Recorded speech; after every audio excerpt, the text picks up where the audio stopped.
spit for me, I'm walking off my fire. They try to throw me down, but I bounce back. I survive, I survive. They try to play that weed, but still I survive. I survive, I survive. I would end up bounce on me one for my enemy. They try to perfect my life. I tell them realize that God picking you won't try. Playing with fire, they perfect my life. I tell them realize that God picking you won't try. Playing with fire. What's a G-Ben-yo? What's a G-Ben-yo? Then I owe me, oh, then I owe me, oh, then I owe me, oh. Yeah, yo, yo, yeah. Yeah, yo, yo, yeah. Yeah, yo, yo, yeah. Yeah, yeah, yeah, yeah, yo, yo, yo. Yeah, yeah, yo, yo, yeah. Yeah, yo, yo, yeah. Yeah, yo. La pizza, and I want you bring it to the Uber. We is a oh, I'm not talking away. And they own your my sister. Wobi wobi wobi wobi. I do sade. Wobi wobi wobi wobi. I do sade. Wobi wobi wobi wobi. Oh wobi wobi wobi wobi. And all I kill at them. We not follow them. All the funny play yeah, but we exposing them. I kill at them. We not follow them. All the funny play yeah, but we exposing them. So if you like it, you get down, tell your mom, yeah. We let it go, we go last, so we don't care. Some men want to come a little west, yeah. As soon as see you in a belly, little guest, yeah. Wobi, wobi, wobi, wobi, I do sade. Wobi, wobi, wobi, wobi, I do sade. Wobi, wobi, wobi.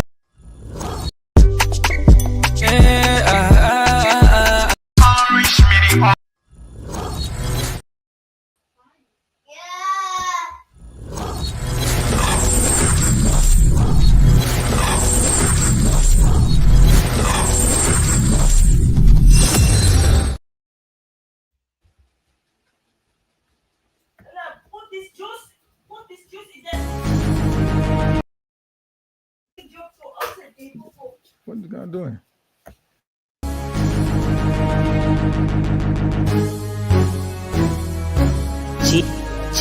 Gigi. Yeah, like the way they take break. Strap in the street and irritate for pay. I say, hey, like the way they take break. Got me on the traffic looking for a fair pay. I say, hey, like the way they take break. Strap in the street and irritate for pay. I say, hey, like the way they take break. So go on the block looking hungry and turn it. SOS scrap on scratch, on the goose, on the ball, I bring music and get money, at least some tisa. We all know more reverse catala, you follow state police to go clear, sir.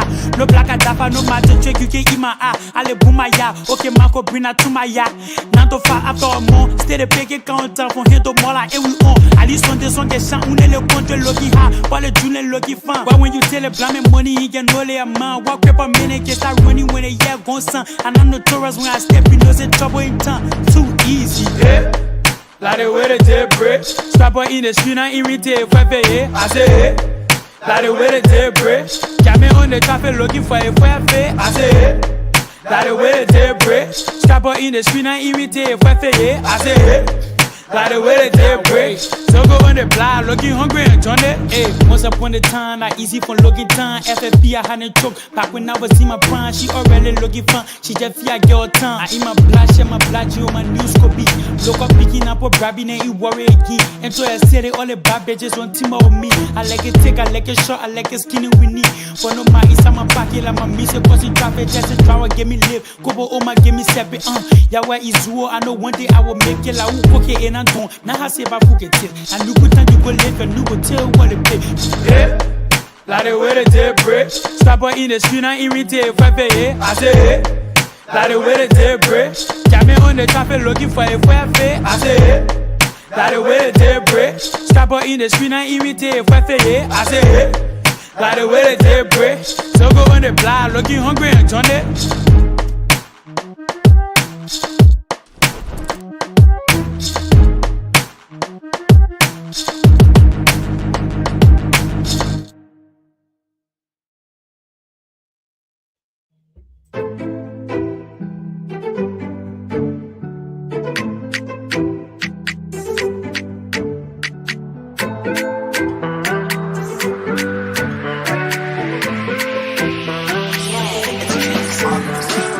love with you. See the kind of things you do makes me fall for you.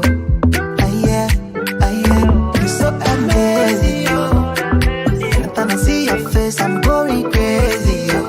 For you, baby.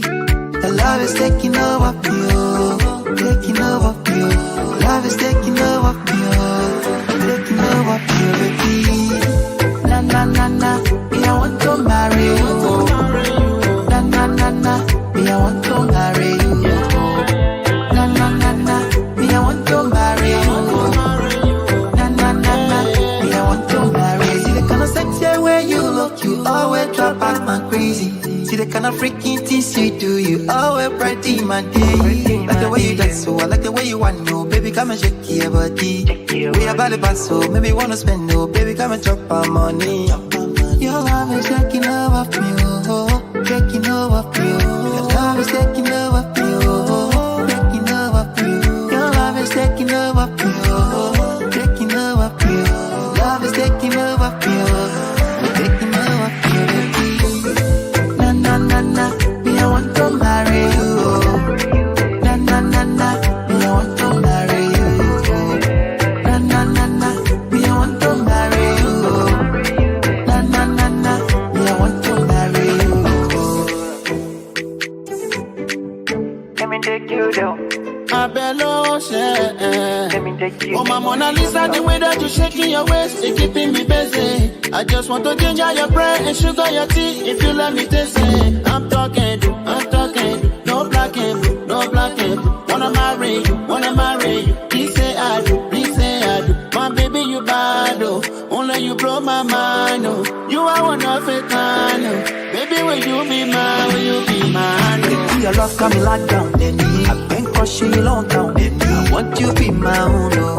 Oh yeah, yes you that one, yes you that. Your love got me locked down, I've been crushing you long time, I want you be my own, oh. Oh yeah, yes you that one. Through trials and tribulations, you have prevailed. The spirit is unbreakable, never derailed. With a rich heritage and culture and grace, Liberia, you are the land we embrace.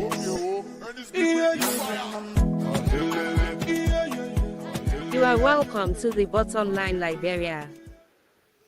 On this beautiful, beautiful Friday evening, today is the 3rd of October 2025 and the first edition of the program for the month of October. We like to say welcome to you wherever you are joining us from. And if it is in the morning, we say morning. And if it is in the afternoon, we'll say good afternoon to you. In the night, well, good evening. My name is Linford Goa, along with my colleague Chima Kamara, hopefully Francis Mensah or Mr. Dolly. Big brother will be joining us on the show tonight as we roll out the information needed. But again, we like to say welcome to you. This is the first edition of the program for the month of October, and we are closing on 2026. Jamal, let me say welcome to you. How is Manchester City? Yeah, thanks. It's just a bit wet here, and you can see I'm in my sweater now. Yeah, that means that the weather is changing a lot in this area. And we're doing okay. Manchester's is always wet. Sometimes what happened just right behind my house, there's a line, there's next to me road behind my house. There was probably heard in the news, there was attack on the Jewish synagogue where 2 people were killed and 3 other injured, and then the assassin was killed. So that's a sad day in the community right now. A lot of people got, it's the road got blocked. It was, yesterday was a really tough time for the community. Never happened in the UK before, where you see a religious site being attacked by some unknown person, but eventually the person was killed and eventually identified. That's the story on the weather side. Weather is really, really getting bad, wet here, and it's getting cold as well. So, so far, that's so far we have here from this end in the north of UK. We're the Manchester so far, and yeah, that's how it is from my end.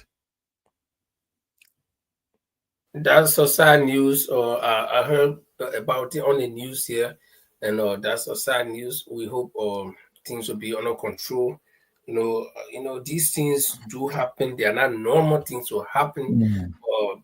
It's a lot of crazy people out there that will do things like this, and we can only hope that there will be no repetitions. But from my end, today we have something very unusual in Norway. Typhoon is somewhere on the west coast, Mm. and we normally don't have those things here because of the mountains. The mountains will break the wind down, but then this area that is affected um, by this heavy wind is actually exposed to the ocean, to the Atlantic Ocean. So, as you know, the west coast of Norway is all exposed to the ocean, and but not at least where I live. Right now, we have wind outside, it's actually blowing outside strong, but it's not. We normally don't have typhoon, so but that's it. And then you talk about cold. It's cold. You see, and double. It's cool now. But we stay in positive. We stay in positive degrees. So, but right now we know that it's gonna get cool. It's getting cooler every morning. Every morning. All of last week, I was scraping some ice early morning ice from the car before going to work. And that's a sign that it's getting cool. So, but winter is coming. There is nothing we can do to dodge it. It's like we all will die. So, especially when you get older, then you know you will die now. You look around you, all of the people around you die. Your time is coming. Let me say, welcome to Padoli. This this is Portland, Liberia. Is just joining us. Linford Go is here. Paul, the Lord Chopin is not here today. He's gonna be away for a couple of weeks for the show, and but Jima Kamara is here and Padoli is here. Padoli, welcome. Thank you very much, gentlemen. Glad to be with you guys then. Okay. So for those of you joining us via Chala TV in Liberia, we ask you to share the show, and wherever you're joining us from, we ask that you remain with us. So tonight, it's a lot of things we'll be looking at. As you know, Paul is our foreign desk man, and Paul is not here. So I'll be trying my best to at least bring in every evening. I bring one clip in, also one. Yeah. Yeah. So, but we also have some local news. So we're gonna have one major. Probably my colleagues will have something to talk or something, some other international news. But we got one major international news, and that news I have stood up for a long time ago on this show. Anybody who can remember, I said Donald Trump will not be qualified for this Nobel Peace Prize. And I think we discussed that several times on the show. And I said, I don't know them personally, but I know the character of these people who are in charge of the Nobel Peace Prize. They look at several things before, even if somebody nominates somebody, they look at certain things that the nominee, is doing that can make them to give the prize. But finally, it comes from the horse's mouth. The man in Norway we call that position dog meaning the leader for that particular group, okay, has said that Donald Trump will not or is not qualified to receive the Nobel Peace Prize.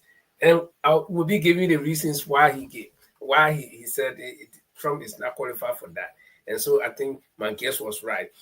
And also on the local front, we'll be looking at police officers in Liberia are going to about 30 of them will be going to the African country of Rwanda for some training. I think that was agreement between police RG Gregory Como and his counterpart in Rwanda. So 30 police officers will be going there.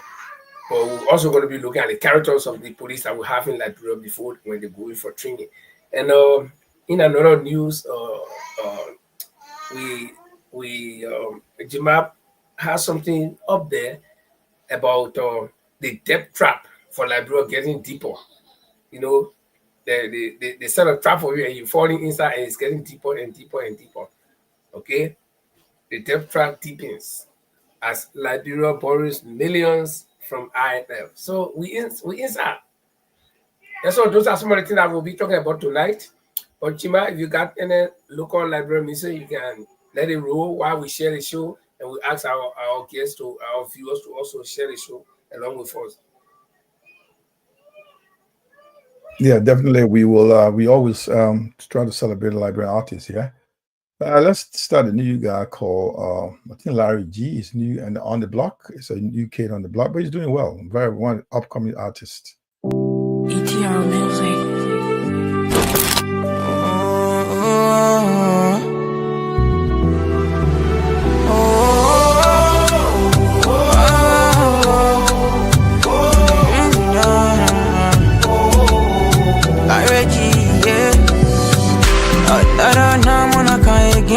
Prepare picking on his knees. People are looking up to me. Laissez patient door, il est fantasme bon. Me and I want my patient door to il est faux fa bon. Oh no, I know congratulations can't finish. I want the money from the ground to the ceiling. I want my people set off for me. I wanna chop life on the low. I know congratulations can't finish. I want the money from the ground to the ceiling. I want my people set off for me. I want my old man see me on TV. So when it's my time coming, Papa, oh, me got family rest on me shoulder. Family rest on me shoulder. When it's my time coming, tell me, oh, I don't want to end like a failure. Lord, please show me your favor.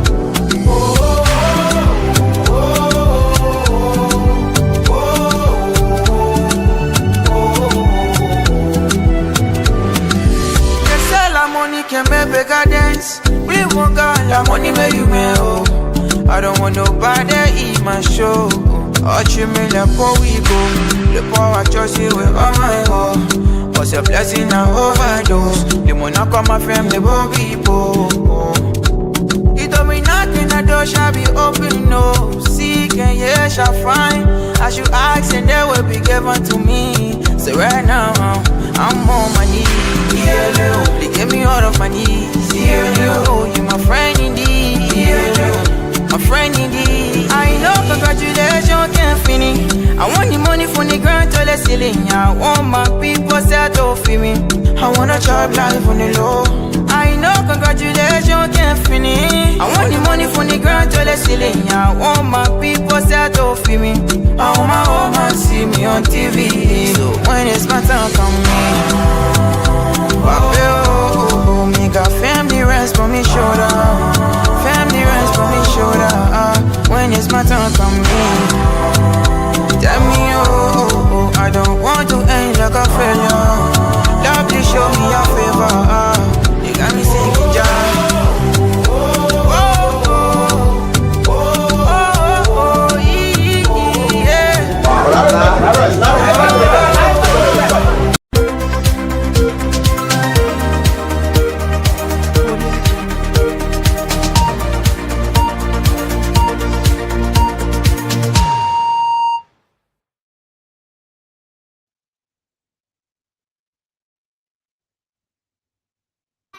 And so, welcome to the Bottom Line Liberia discussions again.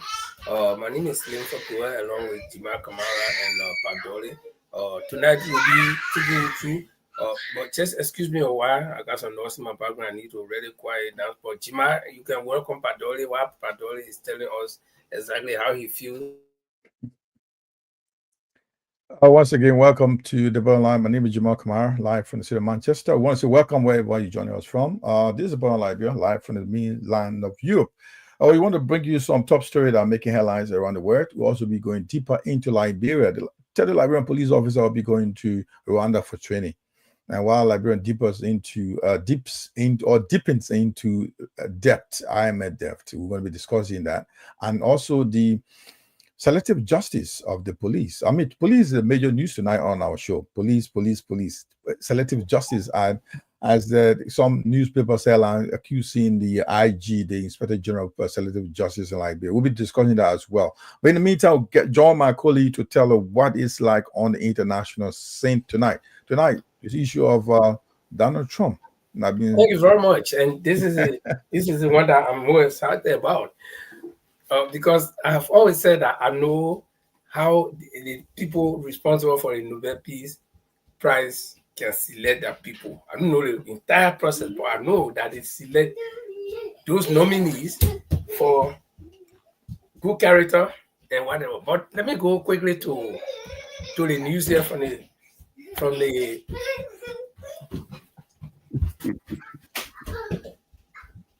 Right.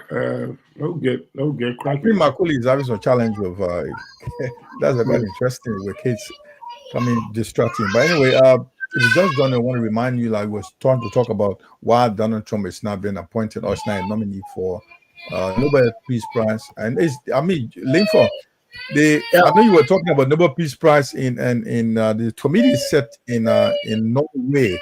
You were trying to tell us what are the selection procedure? What are they like? Yeah, okay.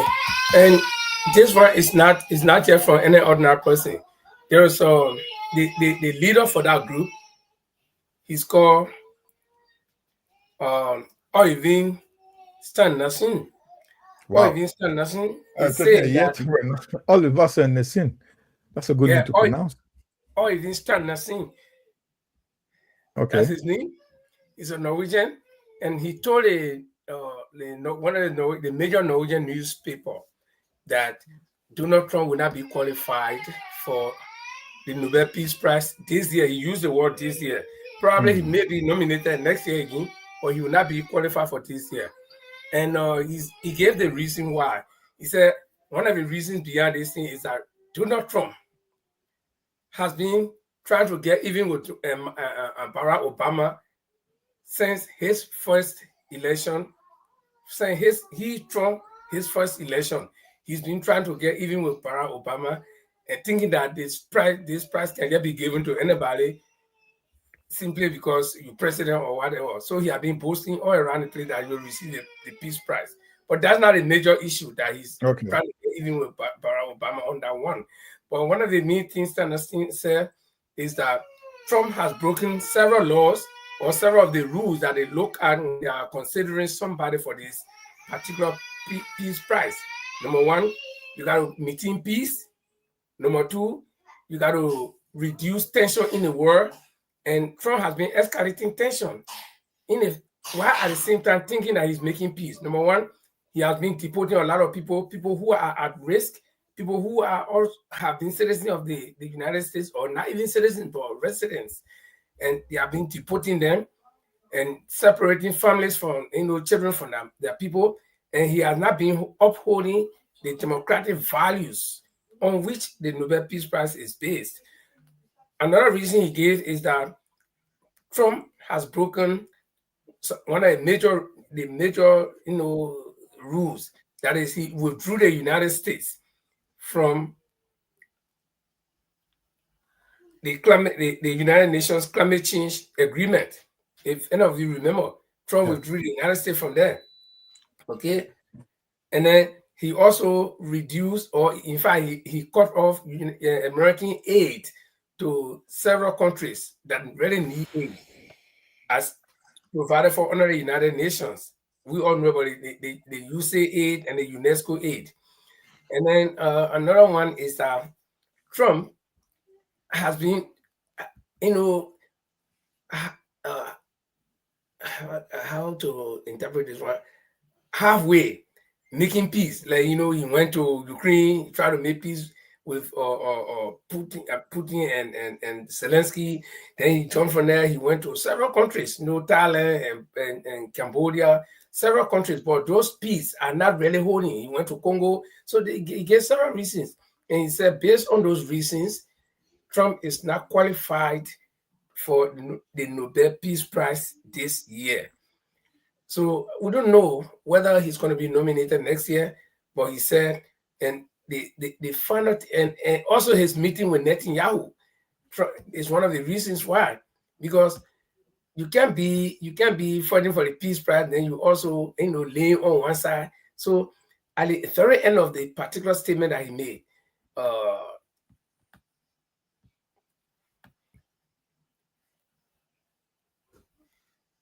he said, so for this reason, Trump should not have the least chance. That's the statement he made. He said Trump will not, in any case, have the least chance to get a Nobel Peace Prize this year. He said he can eventually be selected next year, but he must show that all of the peace initiatives in the world are adhered to. So that's the final thing he said in his statement. So, ladies and gentlemen, no lady here, but ladies and gentlemen, in viewing land, if you have any comment, you can make it. If you have any observation, you can make it. But Jima and Mr. Dolly, these are some of the reasons that Mr. Standerson gave regarding the Nobel Peace Prize or Trump's disqualification. He actually used the word he's not qualified. Trump's disqualification for the Nobel Peace Prize this year, at least for this year. Thank you very much. Quickly, I want to just remind, say a big shout out to Shadela Brown Chuluplay, Michelle, Betaki, Zinata. These guys are constant, loyal followers to this program, we say, and all those who join us from Liberia. They say, I know one Alan Goen as well. You're always around. Say a big shout out to you. Quickly, Linford, you're muted. Yeah, no, I say Ali is my brother, my little brother, and in fact, we hosted him on the show before. Yeah, he's always followed. Yeah, and also Nelson Mitchell. And I want to just quickly say something about this nomination. Linford, you in Norway, this group that appoint is for you being nominated does not guarantee being shortlisted, is it? No, I mean, several people can be nominated. Yeah, so why Trump? Because he's not even been nominated. What big news about him? I don't know. Because he's not even yet nominated. Yeah, one of the things Mr. Standerson said, the leader for this group said, that Trump has been almost like nominating himself because since 2016, he's been like nominating himself. That he's been making peace all over the place. So he think he'll be where has he successfully made any peace since this second term? Where has he made any peace? Is there any record of he making any peace anywhere? Well, if we all can recall that he had a meeting with the leader, I think the foreign minister of Congo and that of Rwanda regarding the M23, and he called on them to lay down arms. And we've seen him even threatening President Zelensky of Ukraine that you don't have the power to end this war. You are playing with World War III. I think that's part of his peace negotiation. and when Israel attacked Iran and Iran retaliated, he ran there to bomb Iran instead of also bombing Israel. He thinks that's part of the peace deal. So if you guys recall, I told you guys on this show the last time that these people, they're very much selective. They know what they're looking for. They don't just throw this thing in your lap because you're some president or you one guy going all over the place. No, or you're some big guy. No. Trump, he's been thinking that, saying he's the president of the biggest country, as they call themselves on earth. So he can just influence people and then think that, no, these people, because this is a noble organization. They want to keep their prestige so that no one person will ruin it. Okay. Well, a quick question, Linford, before Mr. Dollar comes in.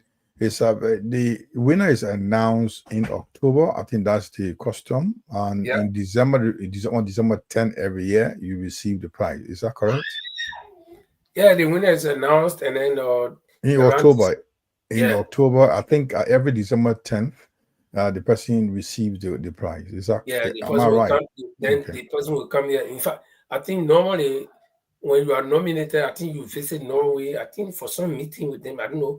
But because I've been to the awarding program when President Salif received her own, I was in the hall. In fact, through my instrumentality, I would not want to take glory for that. But if anybody listened to it in Liberia, because they had this group, these guys in America, the radio LRB at the time, and then we had to do something. So I came here and we managed to go to the NRK, the Norwegian Broadcasting Corporation, and then we had to patch the radio LRB into that so that it can be relayed to Liberia. People who have internet listen to it at that time.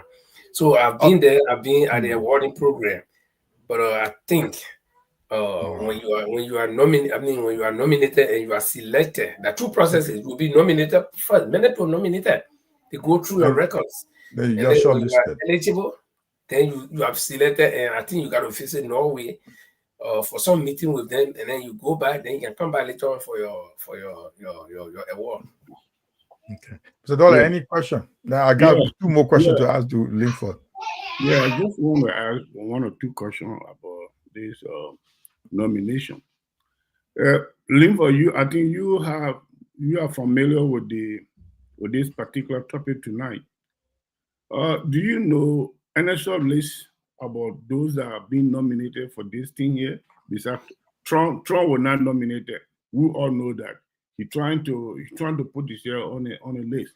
But do you have any ideas that country Well, or leader have been nominated for this Nobel Peace Prize? That's my one question. The second one is, what's the benefit of getting the Nobel Prize? the normally at this time, I think today is the 3rd of October. So next week Friday, we'll be getting to know who have been nominated or selected.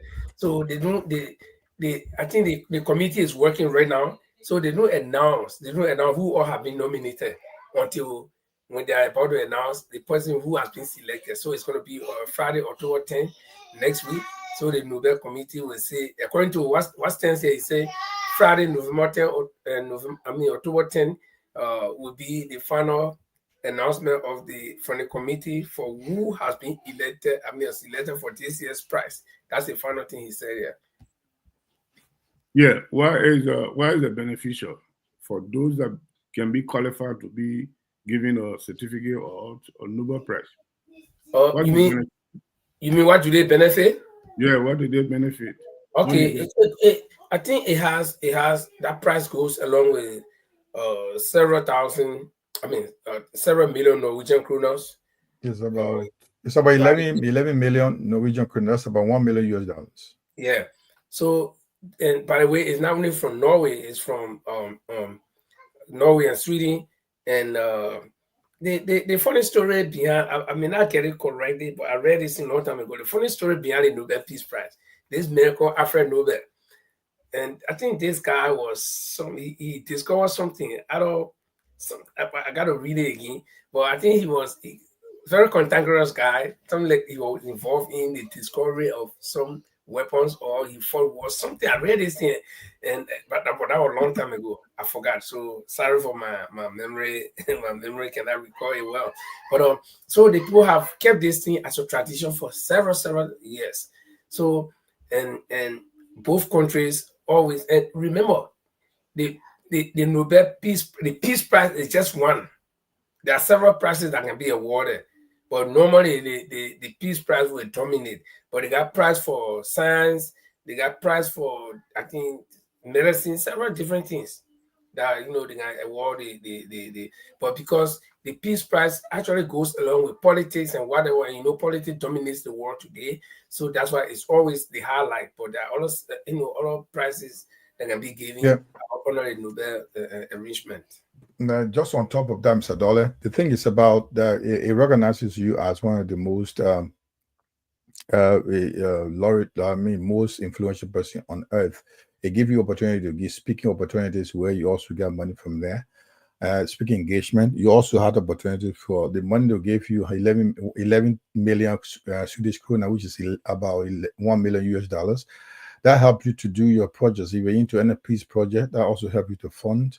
And also you can speak on most program where you can seek some opportunity. So funding your project, whatever you're going to do. On top of that, you receive 18 carats gold. The price tag is the price the medal they give you is about 18 karat gold, and that's another thing you can take along. And you on top of the world, or historically you became one of the peaceful men on earth who were trying to set the peace here and there. So whatever you do, that's a recognition. It's a bigger recognition. You carry loads around you that it is like Nobel Peace Prize winner Alfred Nobel, named after him. I don't know the history, but those are the benefits. Probably I can remember if you win that Nobel Peace Prize.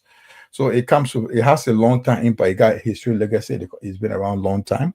And also, it has the institution that give the prizes. They had that credibility of being very democratic in the selection, and they don't really doing very well. So there have not been no issues when they do a nomination. They are select finalist shortlist and selection and being awarded. There have been no issues. So you become one of the top persons in terms of credibility in around the world. Oh, thank you very much. But you know what really is shocking me in this whole thing here is this: if someone who can be nominated for SUP is a person who have advocated for peace in the world and make sure that in between this peace and talk peace between people and make sure that peace hold. I think Donald Trump have won 50% of this prize. I can name few of the effort that he made. Okay. I could relate onto Go that. on. Go on. Number one, there was a serious crisis was beginning between India and Pakistan, two superpower, nuclear war country. There was a serious war was broken up between them. Donald Trump intervened and made sure that and stop that war peacefully without going forward. The second one that I'm looking at is still managing this. That is to give support to full military support to Ukraine to create a World War III for all. He's trying to subdue that tension because he realized that the war should not have even take place in Ukraine in the first place, and which he made publicly to the Ukraine president. And he also tell him that you trying to threat the World War III, and which I don't think I can be part of that. So, and that could be something to give him some praise. But one thing that I know that he's not doing well at all is something that going on in this place there, Gaza. He closing his 2 hour now. Even 1 hour. He closing his 2 hour on that, and and allowing the Israeli to massacre people. Okay, but and this is because you say he are getting 50% of the. So the people don't go by half mark because you cannot be. Limbo. I am seeing what I saw he doing. Sometimes he could be giving some. No, that's what I'm saying. That's what he cannot get half. You cannot get 50. If you go to school, you take a test. They say so get 100. When you get 75, still you don't get it. I know. I agree, but yeah, if I'm to give him a grade, then I could give him 50% grade because these are these are one of the things that could be a serious problem for the war.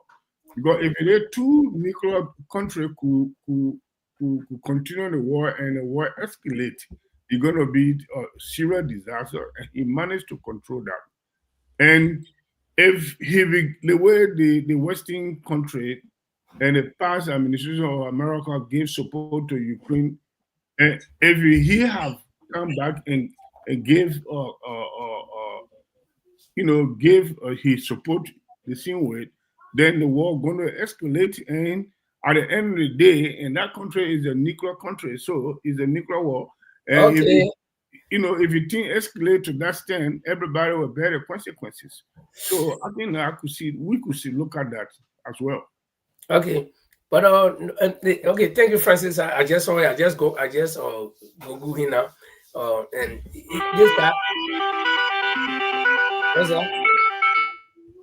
This guy actually developed, discovered the landmines, and that was between 1863 to 1864. In fact, it came into use in 1864.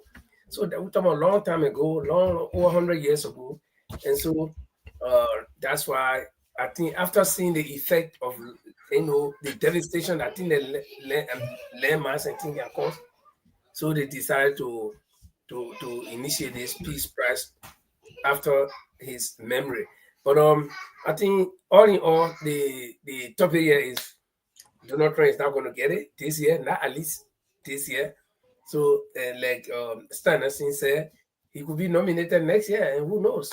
He could just win it. But and Patori, you're making a point. I mean, he made efforts, but the price is not based on how performance. You got to, even if you don't get 100%, but you got to be, because you can be backing Israel. When Israel bomb somebody, they bomb their bad, then you go bomb the person for Israel. Then you withdraw your country from the global the climate change program. Then you cut off aid to suffering countries around the world, because the two countries, Sweden and Norway, they gave aid out to suffering countries. So, and this is all to stabilize peace. Okay, so you cut off all of that, and then you call yourself peacemakers? No. So I'm sorry that he did something. He did well. Let him do more. Then at least he'll be considered. All right. Can we transition? So let's transition to. Okay, Francis, we're bringing you on now. Francis from Sweden. So Francis, maybe you want to say one or two things. So let's have Francis up here. Why? Who played? Are you? Oh! I thought that Francis, because Francis is backstage, I should actually be bringing him on. It's not in here. Francis is not in here. On a taxi wheel like that, my man. What kind of human being?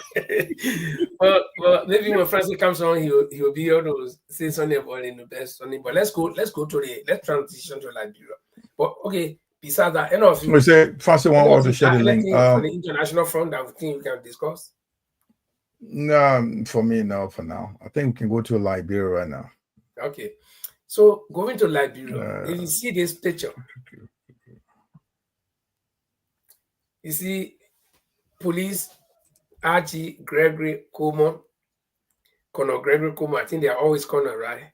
And then we got on the right hand side of the screen, you see the group of police there. So the story says that 30 of Liberian National Police officers will be going to Rwanda for further training, and this agreement was made a few months back between Archie Gregory Como and his counterpart in Rwanda, and so the police people will be benefiting. So we have the police officer here, the former police officer. I just want to ask him, start by asking him how beneficial. I don't know whether you yourself ever benefited from any of these trainings outside of Liberia. So how beneficial is it? Linfo, can I interrupt you a little bit? Before you go ask Mr. Dolly about what the benefit, I just want to go to the background. I would also love to have Francis on this platform tonight. Okay, I'm looking at it from this end, boss. Let me look at it. I'm taking it from this end. The idea of Liberia, L-I-B-E-R-I-A, police going to Rwanda for training. I can't get it. I don't know. I need that to be explained to me. Why Rwanda? I mean, I don't understand that. So that's one thing. To come in. Before you come in, Mr. Dollar, you gave chance. I just want to put my questions out. Before you go to Rwanda for training, that's the first thing. The benefits. I know training will be a benefit. But why Liberian police going to Rwanda for training? Rwanda for training. Explain that to me.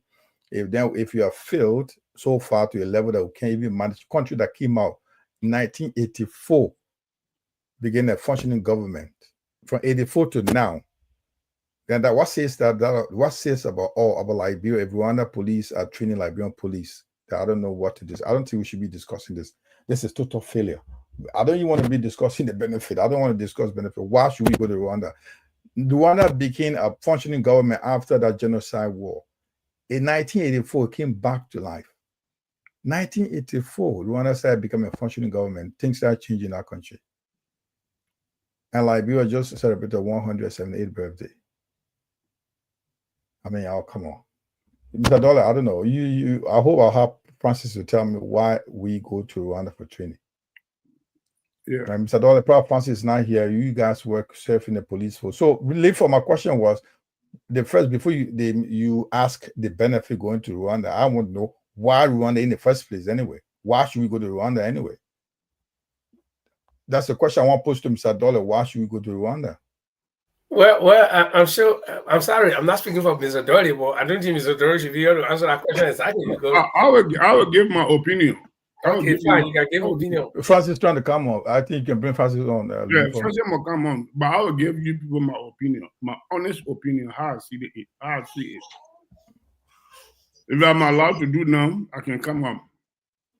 Welcome, Francis. Welcome back from the US. Thank you, guys. Thank you. How you guys I know doing? we will be asking you a little bit about your trip, about that annual diaspora conference. Thanks for having you. But first we are on the topic tonight. Liberian police, 30 Liberian police officers going to Rwanda for training. So the question is, why Rwanda? What are we getting out of this? That's the question. But Mr. Dollar want to answer, then you can. If you had a chance to speak on it, you're welcome, sir. Thank you. Okay, Mr. Dollar? Yeah. Go on. Why Rwanda? What we getting out of this? Yeah, in the first place is a Buga decision from the Liberian National Police leadership. Rwanda is now a country that where we can achieve any sound police sounds from them. I only know Rwanda to be a country that believe in guerrilla war. Are we going to learn guerrilla war? Which I believe that is not necessary for the police to go and learn a guerrilla war. We're not expecting any guerrilla war in our country. You see, if army say that somebody should go, some law enforcers should go to Rwanda for some training, it could be the city police.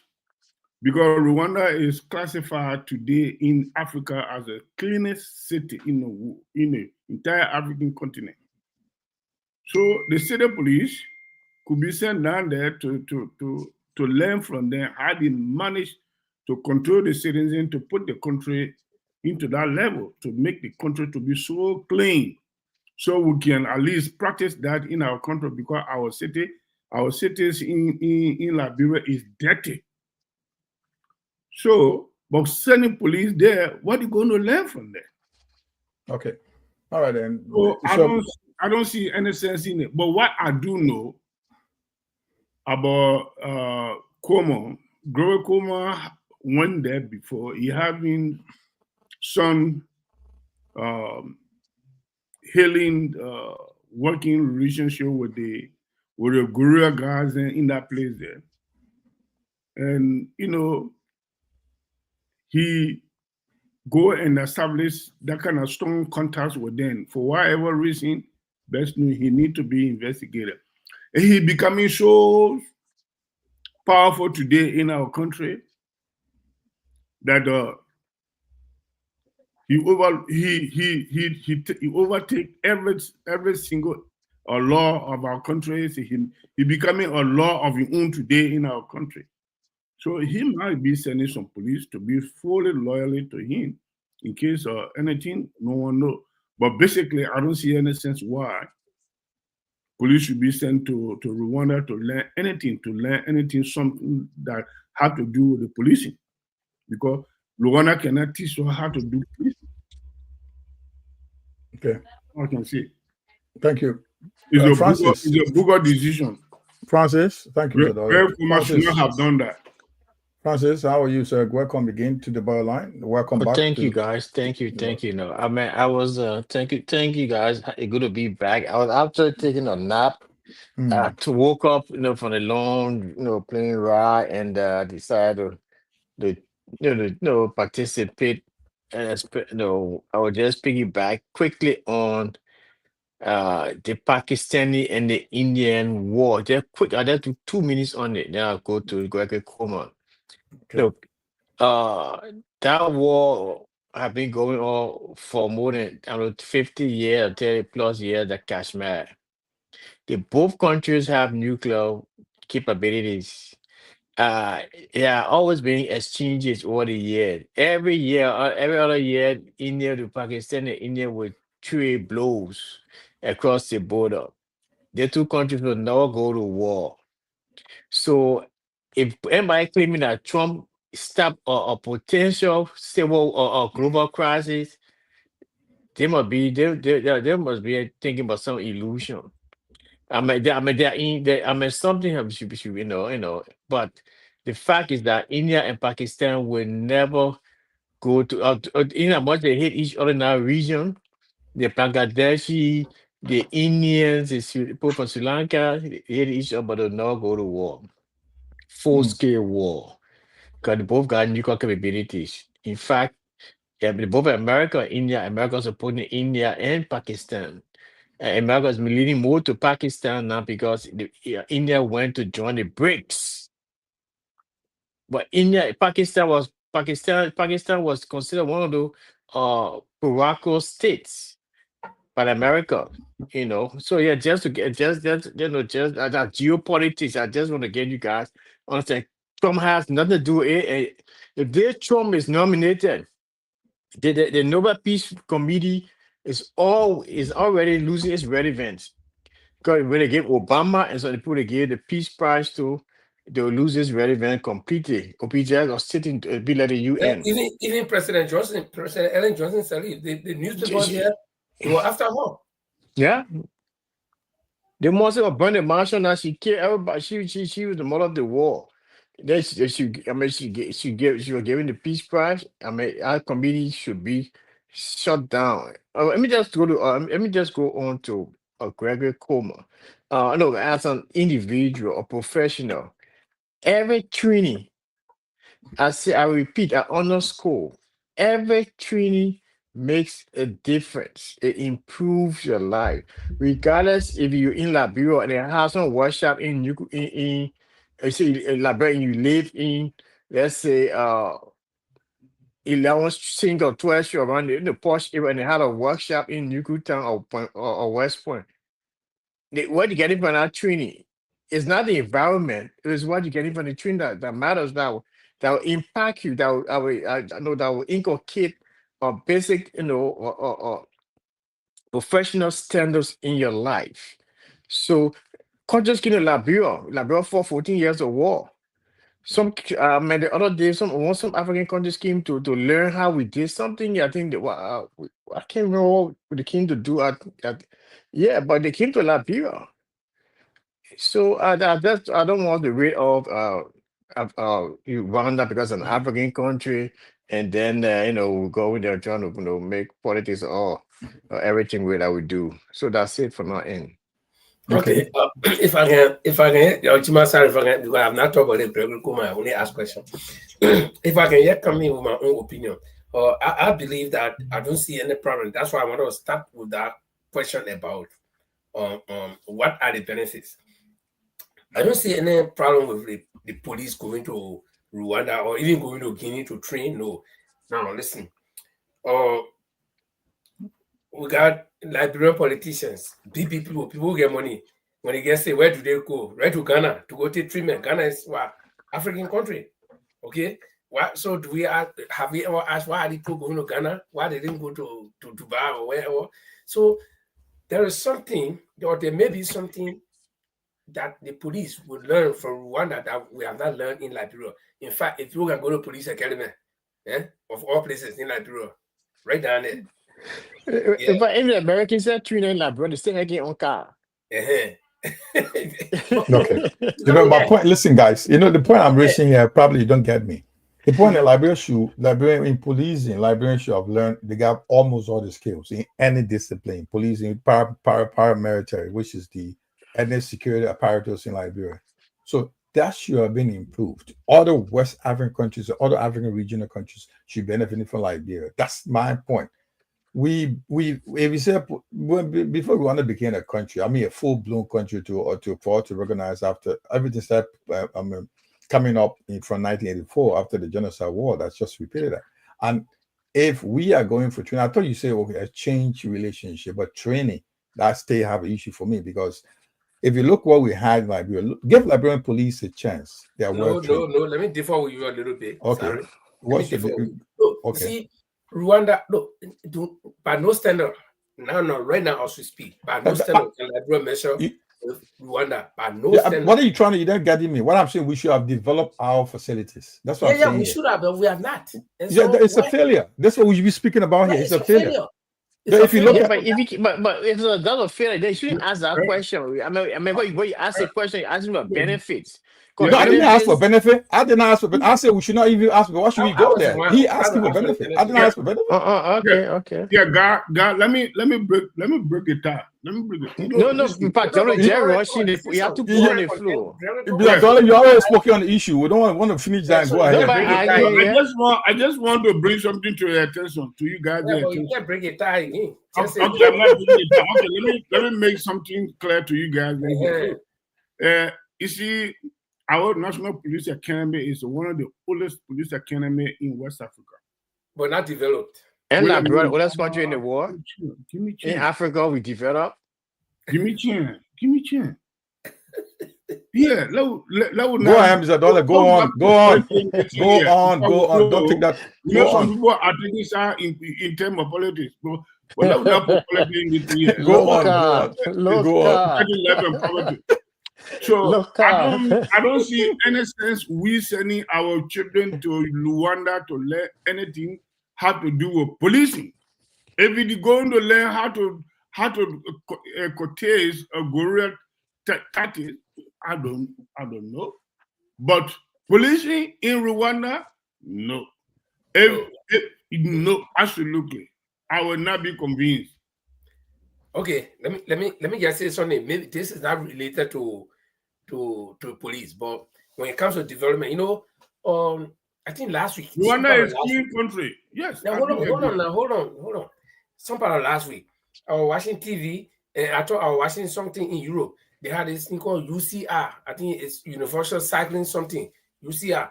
And they were taking place in Rwanda. I didn't know. I thought it was somebody. You saw it, yeah? Yeah, the guy the diaspora conference spoke by he Yeah. Jima, trust me. I was watching this thing through or somewhere out of Belgium or somewhere, But when I look, I saw the logo up there. They say "Welcome to Rwanda" or something like that several times. But why Rwanda advertising in Europe?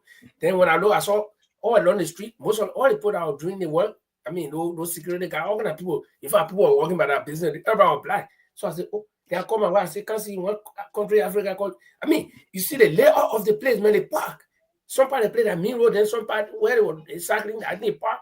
And I was like, "What?" And my little brother, who was on the show here, he was in Rwanda for some training. Now he's a forester in Liberia. He was in Rwanda for some training. Listen to me, Rwanda. The same Rwanda, I say nothing. And they begin every morning. He used to post picture. I say, "Why you posting picture?" I say, "I see people washing their street with water." I say, "You don't see nothing yet." Why we can't send our sailor police to go learn how to be? You want to tell me there is nothing in Rwanda? Can we go on? You want to tell me there is nothing about policing in Rwanda? You haven't been there to see it. I'm not questioning the development in Rwanda. I'm not questioning that. I'm not looking at I'm not questioning that. Listen, Linford, when I was at university in UK, in Holland, every year there's a Rwanda guys I work with. Even here in the UK, I graduated with one of them. Every year, the Rwanda government investing over about 1,600 students, the finance to go out. I'm talking about 2001. Every year they're coming. So they expect at least 600 to go back home. Mm-hmm. So it's 1,000 will stay. They don't want to care. The government will invest in that for in specific areas. That's IT, science subjects, medicine, IT, and other things. So you know what's happening? So this is why the government preparing for. I don't have. Sorry, say that again. It is STEM. I think I call it STEM. STEM. Kind of. But I'm not questioning the developmental issue of that. I'm just looking at how will we this age in Liberia, where we should be. The war of Liberia, just any war in our country should be a chance to be develop ourselves. That's what Rwanda did from 1984. Yeah. That's what I'm saying here. So it's a shame to all parties. That's my point. I'm not. Yeah. But to already write Rwanda or say Rwanda have gone far ahead of us. I'm not even looking at that. I'm saying that we should use our opportunity to build our country right now. Maybe you not understand what I'm saying here. I am saying basically I don't think we can achieve any police science from Rwanda. That's why. Why? I think so. You understand what I'm saying? Yeah, but why I think so? I don't think so. Yeah, but why you think so? Why because because Rwanda, knowing Rwanda as one of the human rights violation country. When? Yeah, Rwanda. When? We violate human rights more than any other persons. When? So When what and we when? going to learn from them? But they are one of the best guerrilla fighter, which I know of. Your country That's fought what war we learn from them. for 14 years. So what would we say about you? Live up. Can you, if you mind, can we a little bit in Liberia- transition? I want we have Mr. Dollar. I can I apologize, please. I know you want to speak on that with record. This is very what do you call him? Francis was now with her for almost 2 weeks. I mean a week and a half. He's here with a very key person. He's the president of the umbrella organization of Europe. He's now with us. So he will be leaving, or probably Francis, the guy who will sleep anytime. So we got an opportunity to ask him. We had an opportunity to ask him here, just live for, if you mind. He has an opportunity to, he attended the Liberian annual diaspora conference in America in Washington, D.C. from the 26th to the 28th of September. He was there. He just flew back this morning from U.S. He's now live in Sweden. We will be, I don't know if you had the opportunity to ask him a few questions, because I'm interested. I have no problem. I'm a diaspora Liberian. I'm interested in what's going to happen, what happened at that conference. So Francis, if you got the opportunity to speak to us, some recommendations, some major commitments made at a conference, and what do you expect? The problem, are we hosting it next year in Europe? No, for that, I'll start with the last question. It was not decided. So the committee will look at it, and I hope our ambassadors will push for it, next year. But was it proposed? Well, I heard it was proposed. I was not in most of the meetings. There was breakout sessions all around healthcare, investment and trade and reconciliation. So other people were breakout sessions. So I was like in I was in one, big investment. And when people talk about, federal companies, how to go attract investors to the countries, lowering tariffs and taxes and stuff, tax breaks on different, services or goods or different industries that will attract people. Yeah, but in terms of the conference, from my end, I think it was a good initiative. It was an opportunity for people to come and in a single space to discuss the future of Liberia, how we could heal.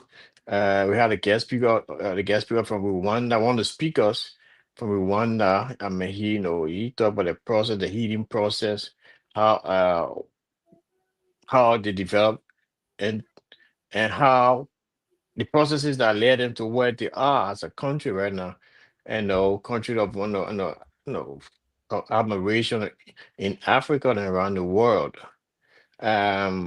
So it brought people from Australia, uh, Liberia, and in Europe and United States of America. It was an opportunity for networking as well, and for me, uh, expand my network. And so, for Europe, well, we did not have the time to ask because the program started late. Typical Labyrinthine, I think, was 1 hour or plus late, and then they started to speed up things, and we were giving, I think, 60 seconds or so, or a minute just to go upstage and showcase all that.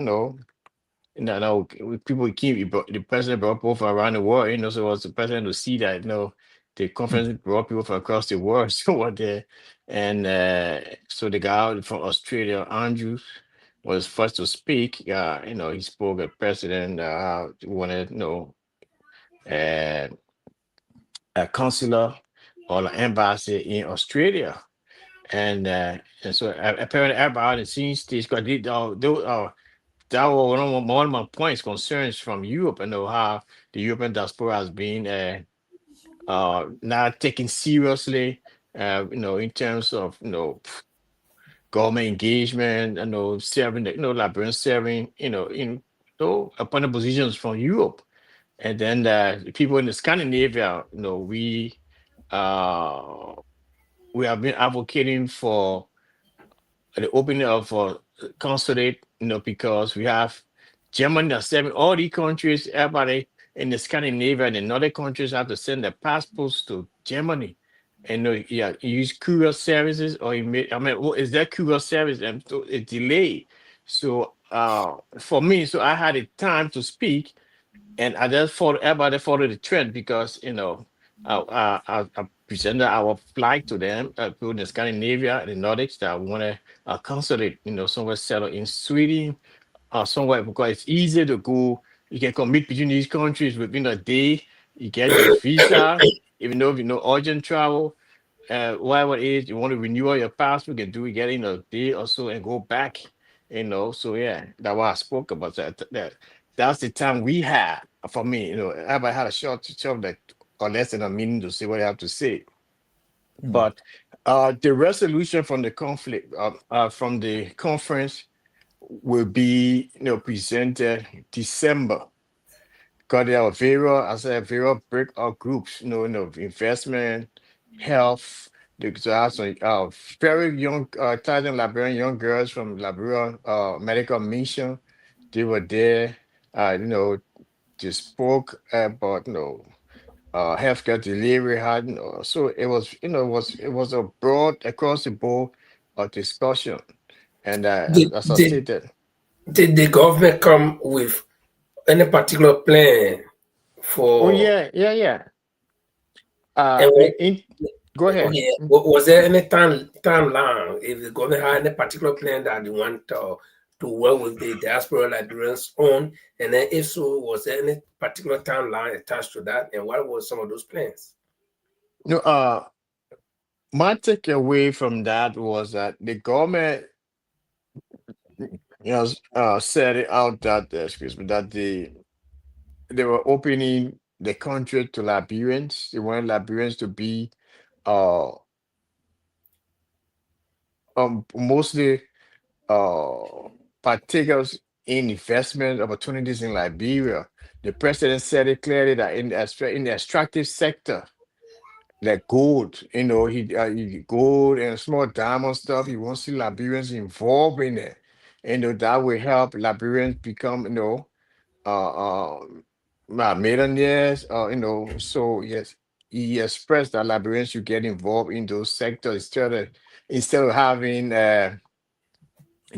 foreign nationals getting involved in your trade opportunities, stores and stuff. But people are like, what's the environment? And he said, no, once we come together and we see the need, we will make some concessions.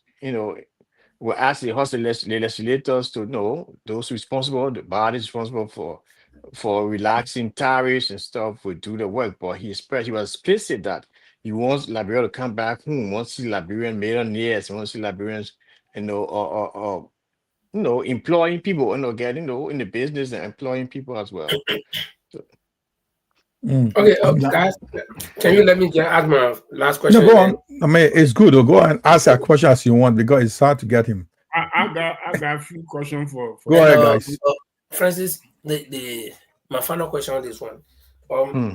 Because when I asked you whether the government had any plan, I mean, diaspora Liberians are not barred from going back to Liberia. Nobody stopped them. So for the president to come and say, "Oh, you are welcome to come home," that they get I'm supposed to go home. They tell me welcome. So nobody has stopped us from going. So that wasn't any plan.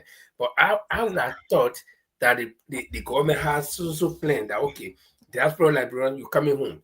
When you come home, this is where we start from. This is what we need to do.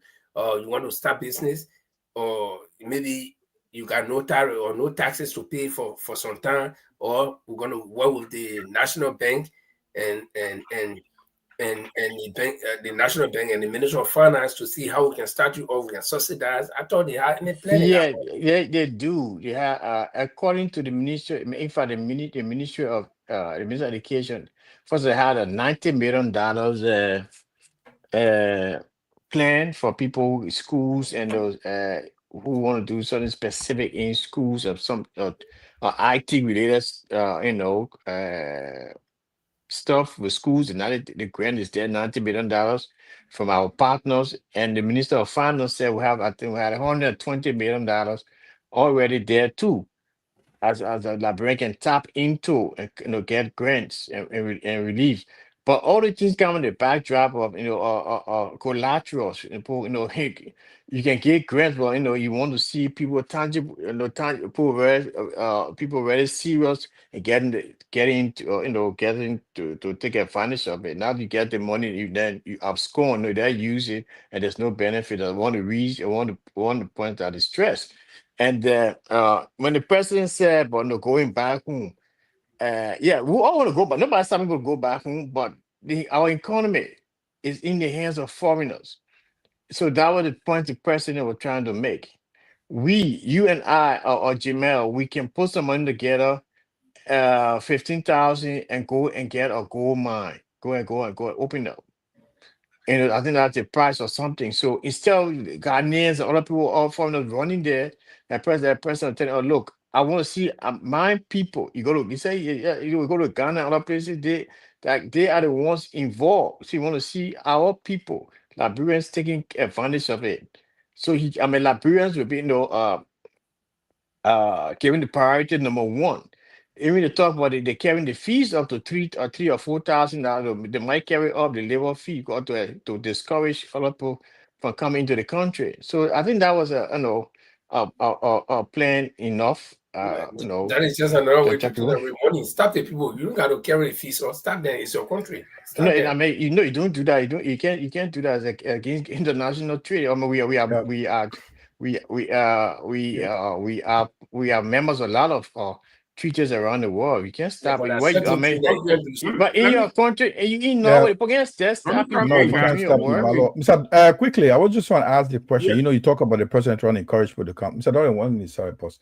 I don't want to miss this point. Anyway, if you just joined about this, Francis Monomens, he's the president of the European Federation Liberian Association. That's the biggest European organization in Europe. He's the biggest of all. So the mother organization in Europe. He's just back from USA, Washington D.C., attending he just attended the Liberian annual diaspora conference in Washington D.C.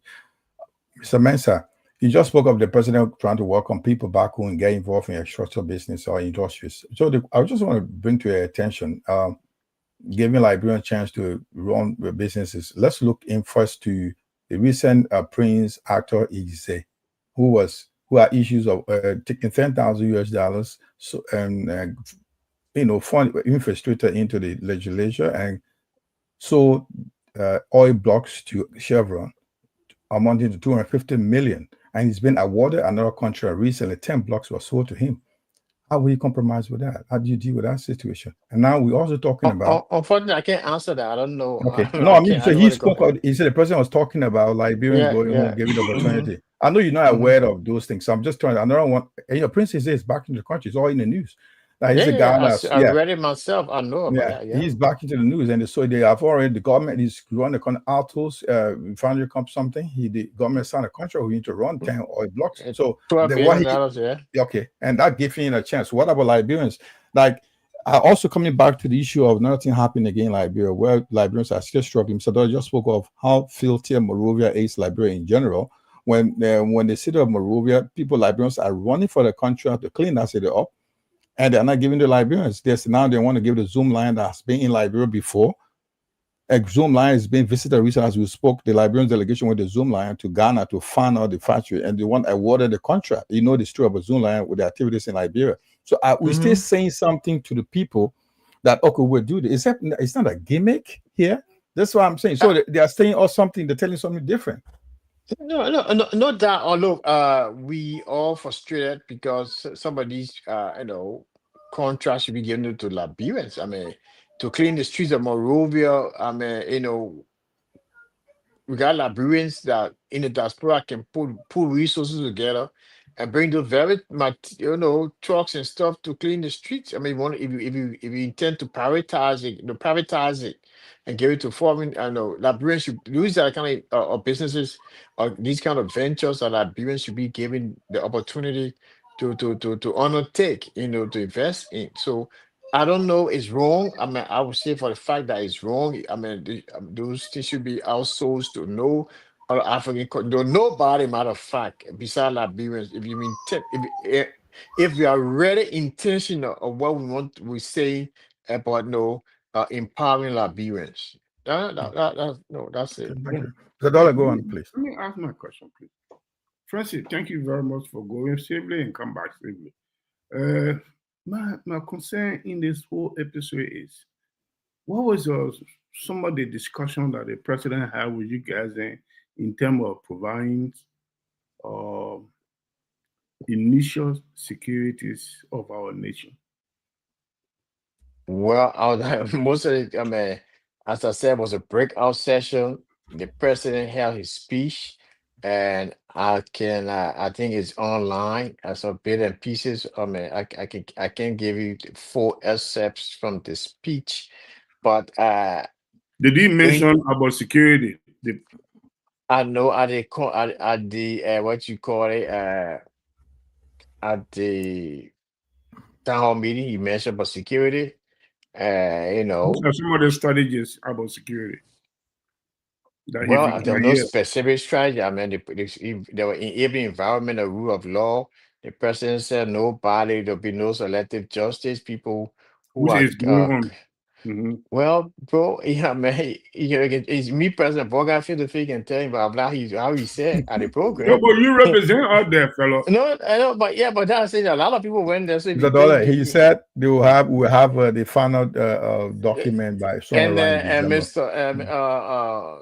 Mr. Dolly, the president said that he was asked about people asking questions about security and accountability in the government and how people were witch hunted, like the LTA people, and he said all the people, according to them, he said if those people resign, his chief legal advisor, Cheetah. Bushy Becky came and said if nobody will, oh, we all know the poor courage. We all know about the fact.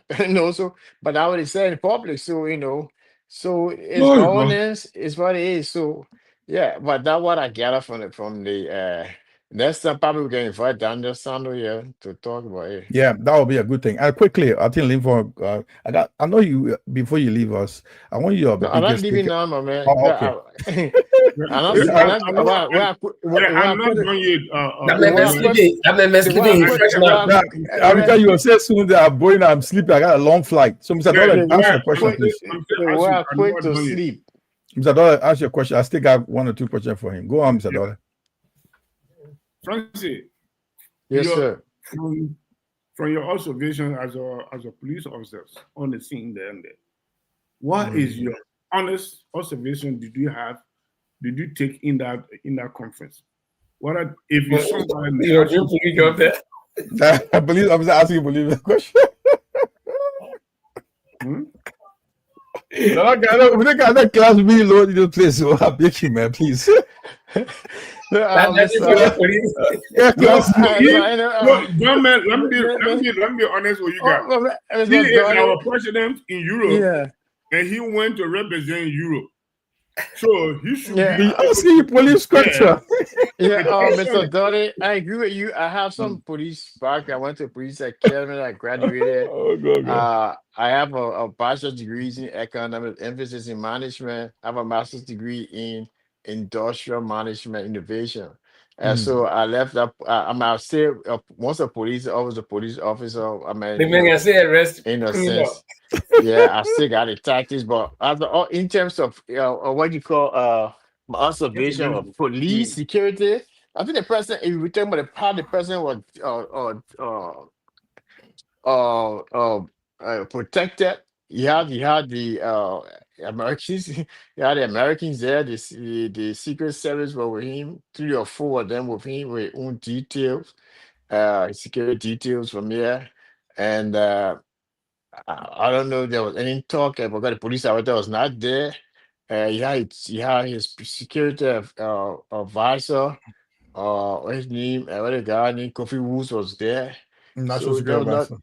yeah, not security advisor. So there was nothing specific has spoken about on issues of security or national security. The man were in the Okay. biggest country. That, Maybe you understand my question. I said, as a Mm. police officer, if you go mm, on a scene, in a crime scene, that the crime person scene. is There are involved no with a crime thief, committed there. no crime will come. No, you know the play will be well qualified by the national security of America. I'm not talking about that. I'm talking about your personal observation, whatever explanation the president was giving to the Liberian communities. What did you really observe that this statement that he's making, there's a possibility of happening, or it's just something to make a statement and go and Oh, sleep? is that the, No, make no, a but mistake. You asking you I to went. partisan question. Yeah. I want you to be honest.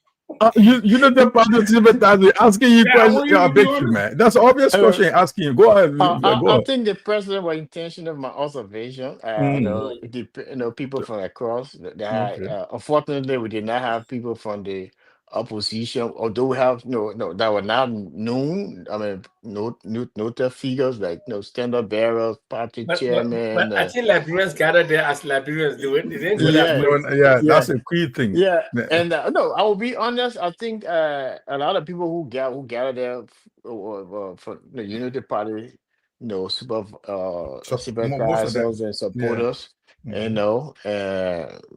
and the president said some things. I mean, some are achievable.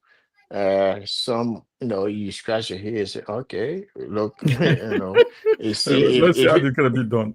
yeah, so be realistic and no, but we cannot be pessimistic. I mean, we go to these kind of conferences, you take all the hats, political hats aside, Mhm. go open mind and go to contribute. Mhm. It was left for you, it left with them. Wherever you contributed, whatever proposal you put forward and it was accepted, fine, but you did your part. So, but on the on the Irish, I think the president did what he spoke well. He talked, he covered some sessions. And at the end of the day, he was a little bit tired, so I think our engagement, he was whisked off the floor Yeah, we understand that. yeah, All he right, was I let me whisked just mean, ask off. my last question. Don't forget, I understand where you're going. Let me just ask my last question, and I'll leave with the other brothers to come up. Uh, some of these the guarantees the president gave to the audience that when they go back there, their security will be guaranteed. The health systems will be in, where you need, because that's the first security of a human being. Now we need to put Mm, the uniform people on the street. When we say security, it's now about the uniform people on the street.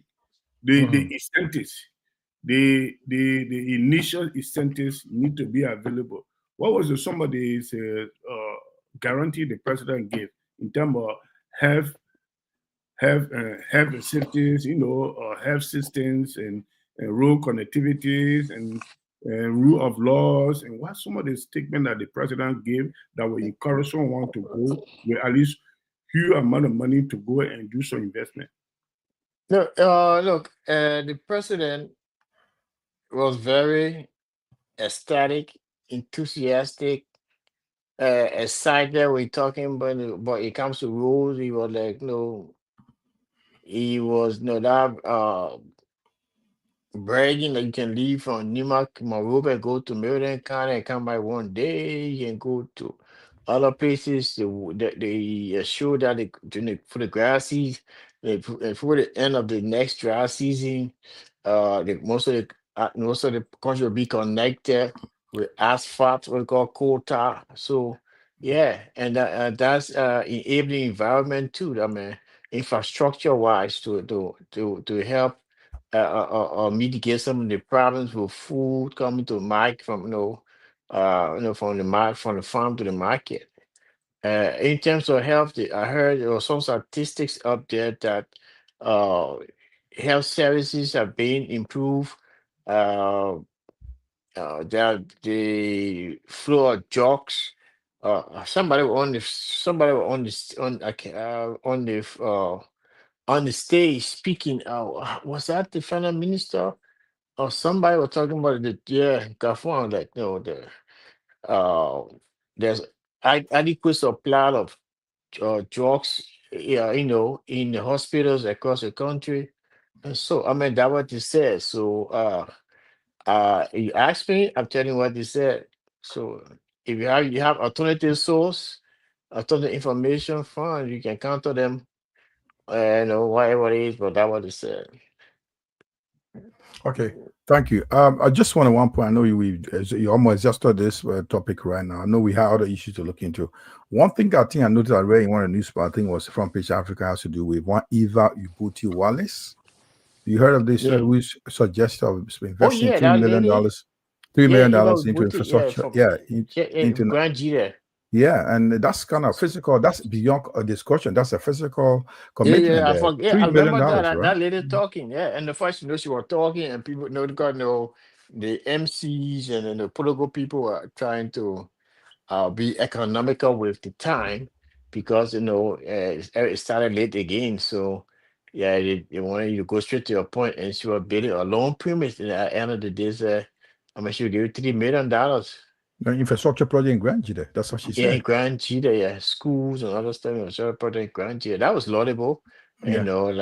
from a private citizen. I think she's a professional lady as well. She does something in America, but I can't really remember. But that aspect, it leaves some indelible, impression, Yeah. Yeah. yeah, so you remember.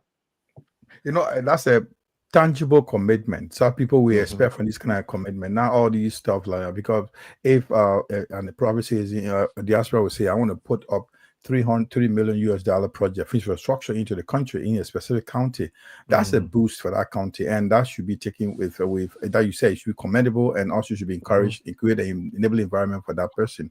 I mean, many Liberians will be able to do similar things. Anyway, Lifa, if you don't have anything to say, I want to say a big thank you to our president. I just, but I mean, we had some notable people absent, Liberian millionaires. I mean, they were not there. I mean, God, Richard Dennis, some other guys were not around. I don't know what happened. Maybe Yeah, probably next Richard time. Dennis at one time supporting coming, so maybe they not see the need to come to to do anything for Yeah, I years think to the whole you thing do was party the stuff. whole thing has to do with being like yourself in the start. We'll get it as Liberian if that was understood and that was the message carried around. I don't know how they Mhm. carry this whole publicity. And sometimes some people were not welcome. I mean, or not invited as well Okay. officially. Yeah, I guess everybody was.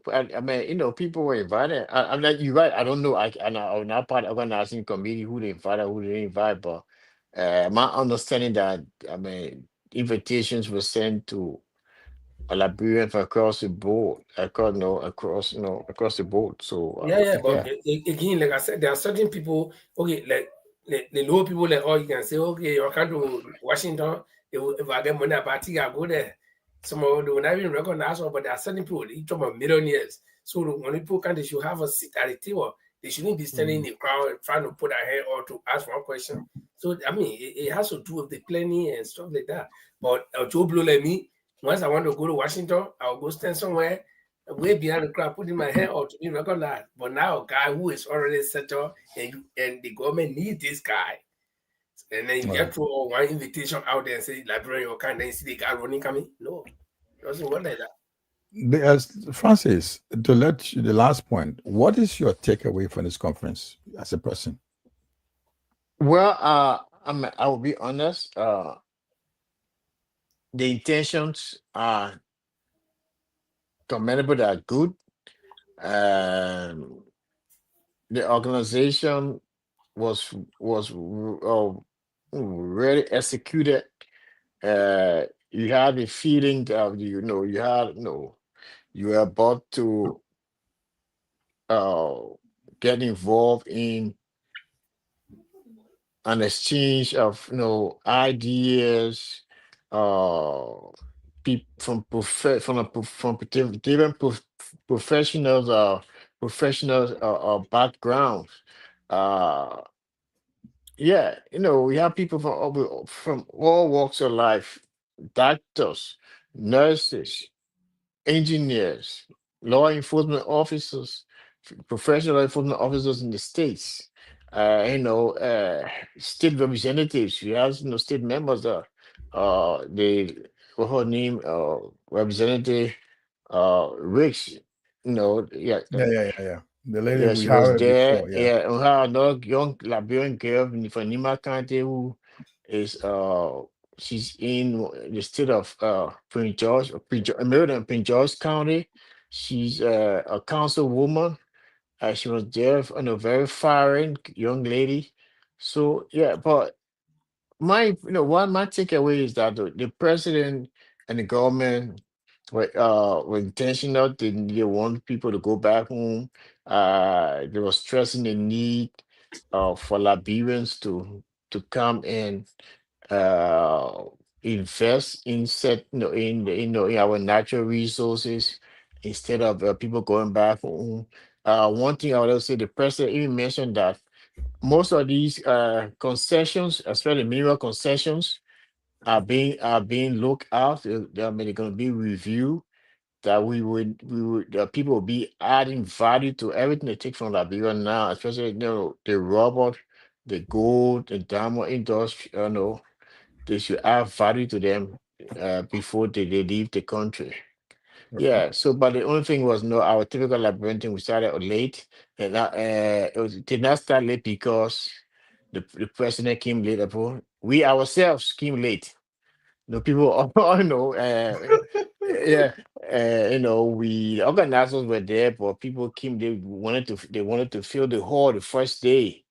Hmm. Yeah, in the second day as well. When I was even surprised in the second day because Oh, went Phil. out on went on Friday and started on time.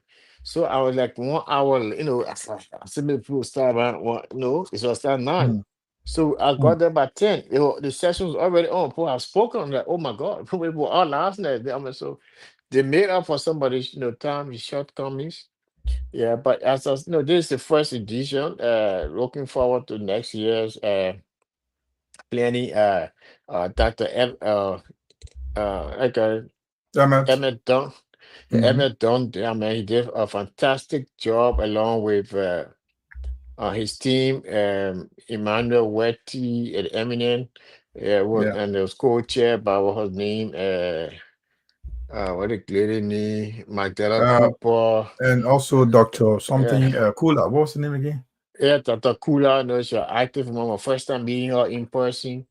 Very active lady. She's very engaging. And then you had this guy, the Yin guy. He's a bit, talking to him. I wanted to or something on radio, so he was part of the program. But they did well in general. So no, it's a room. There are room for improvement, and I hope will be better next year. But even though they did well.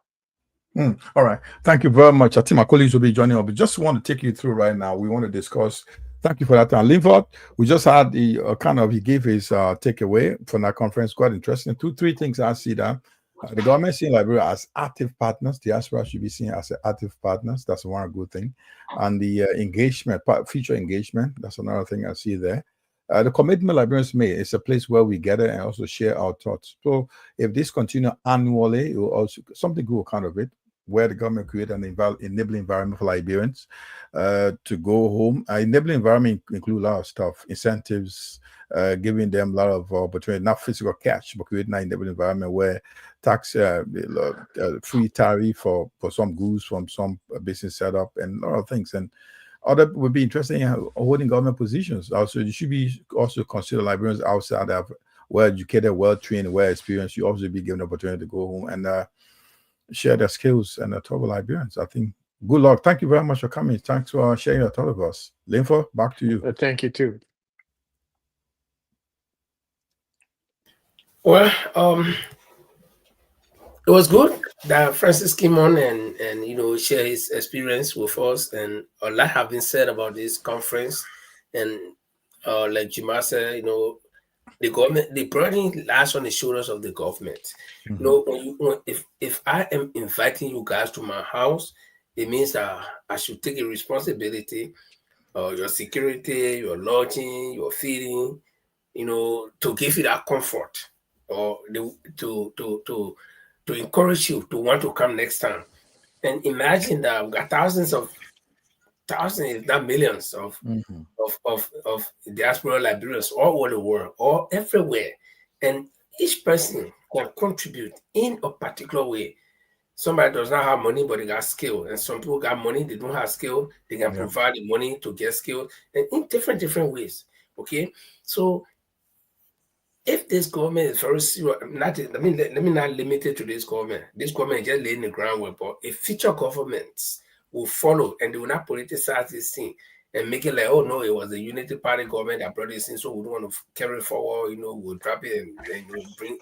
So if government will prioritize this thing, and the first thing, group of diaspora Liberians that will come or carry investors and will be treated well, they'll get good security, they will have justice, they will, you know, they will be respected. People will not feel that, oh, they're coming to take our jobs or blah blah. In fact, the diaspora Liberians will even provide more jobs. If the ground is level, the playing field is level for everybody, I think it will encourage a lot of people to see. I know how Liberian people behave. People will say, well, me, I'll carry my money, what I'll wait to see the first group of people that will take a risk to go, how they will treat them or how they will fare, then I can go. So I think this will have potential, but it also depends on how the game will be played. You know, there's a parable. Francis, the last time he said, I let parable. They say you can't drop when the young people playing and they only jump inside the play. Don't drive it only, but the way you step on her toes, it will make her to know that she's not going to be there. So you're inviting the diaspora Liberians to come. Yeah, they will come. But the way you start treating them, some of them will pack their low and say, well, and give the message to their friends. Say, man, don't go over there. I was there. I know what happened. But let's transition.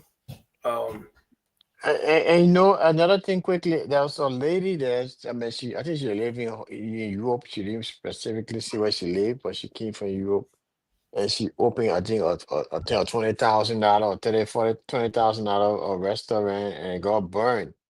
You know, yeah, she was, employing the president to do something, but hey, like the investigation went on. So uh our mindset that government has to uh settle everything, what I mean, solve all our problems.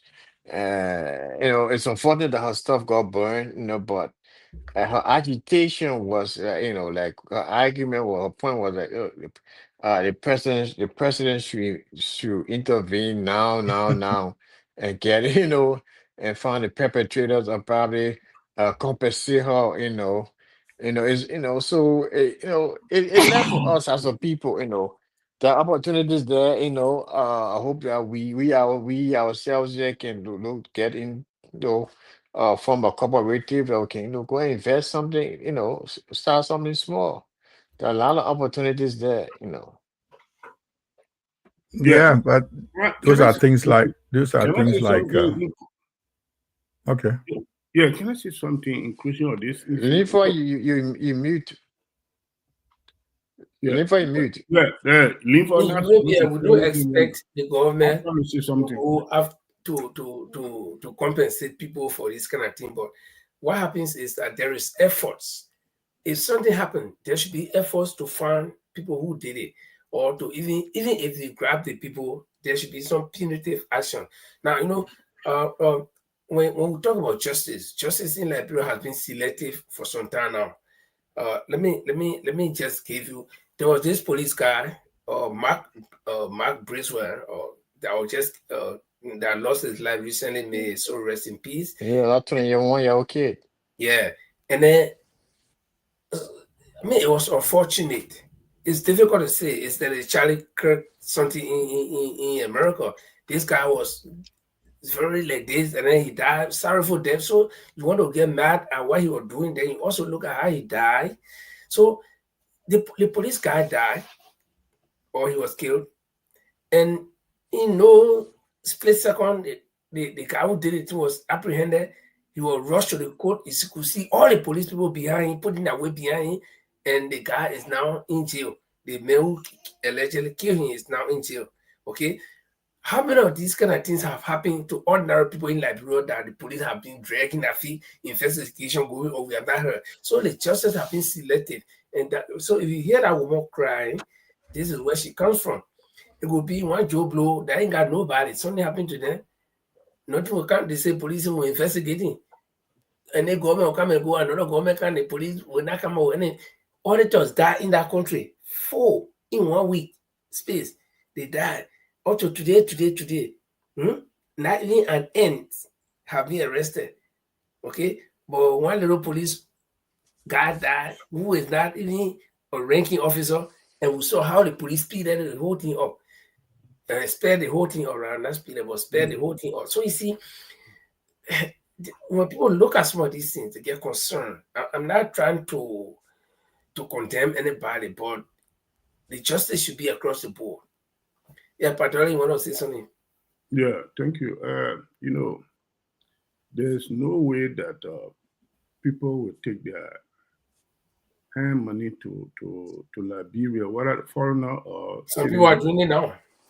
Huh? Some people are doing it. Give me a chance. I'm saying something. Yeah, but he said no way. I don't want to make those that are doing it now, they pick some of them are robber, some of them are taking risks, and different people, with different intentions. But relatively, let me be realistic. Government need to stand publicly and ask people, you say you come home and do this, you do that. Let government work. Let government put things in place.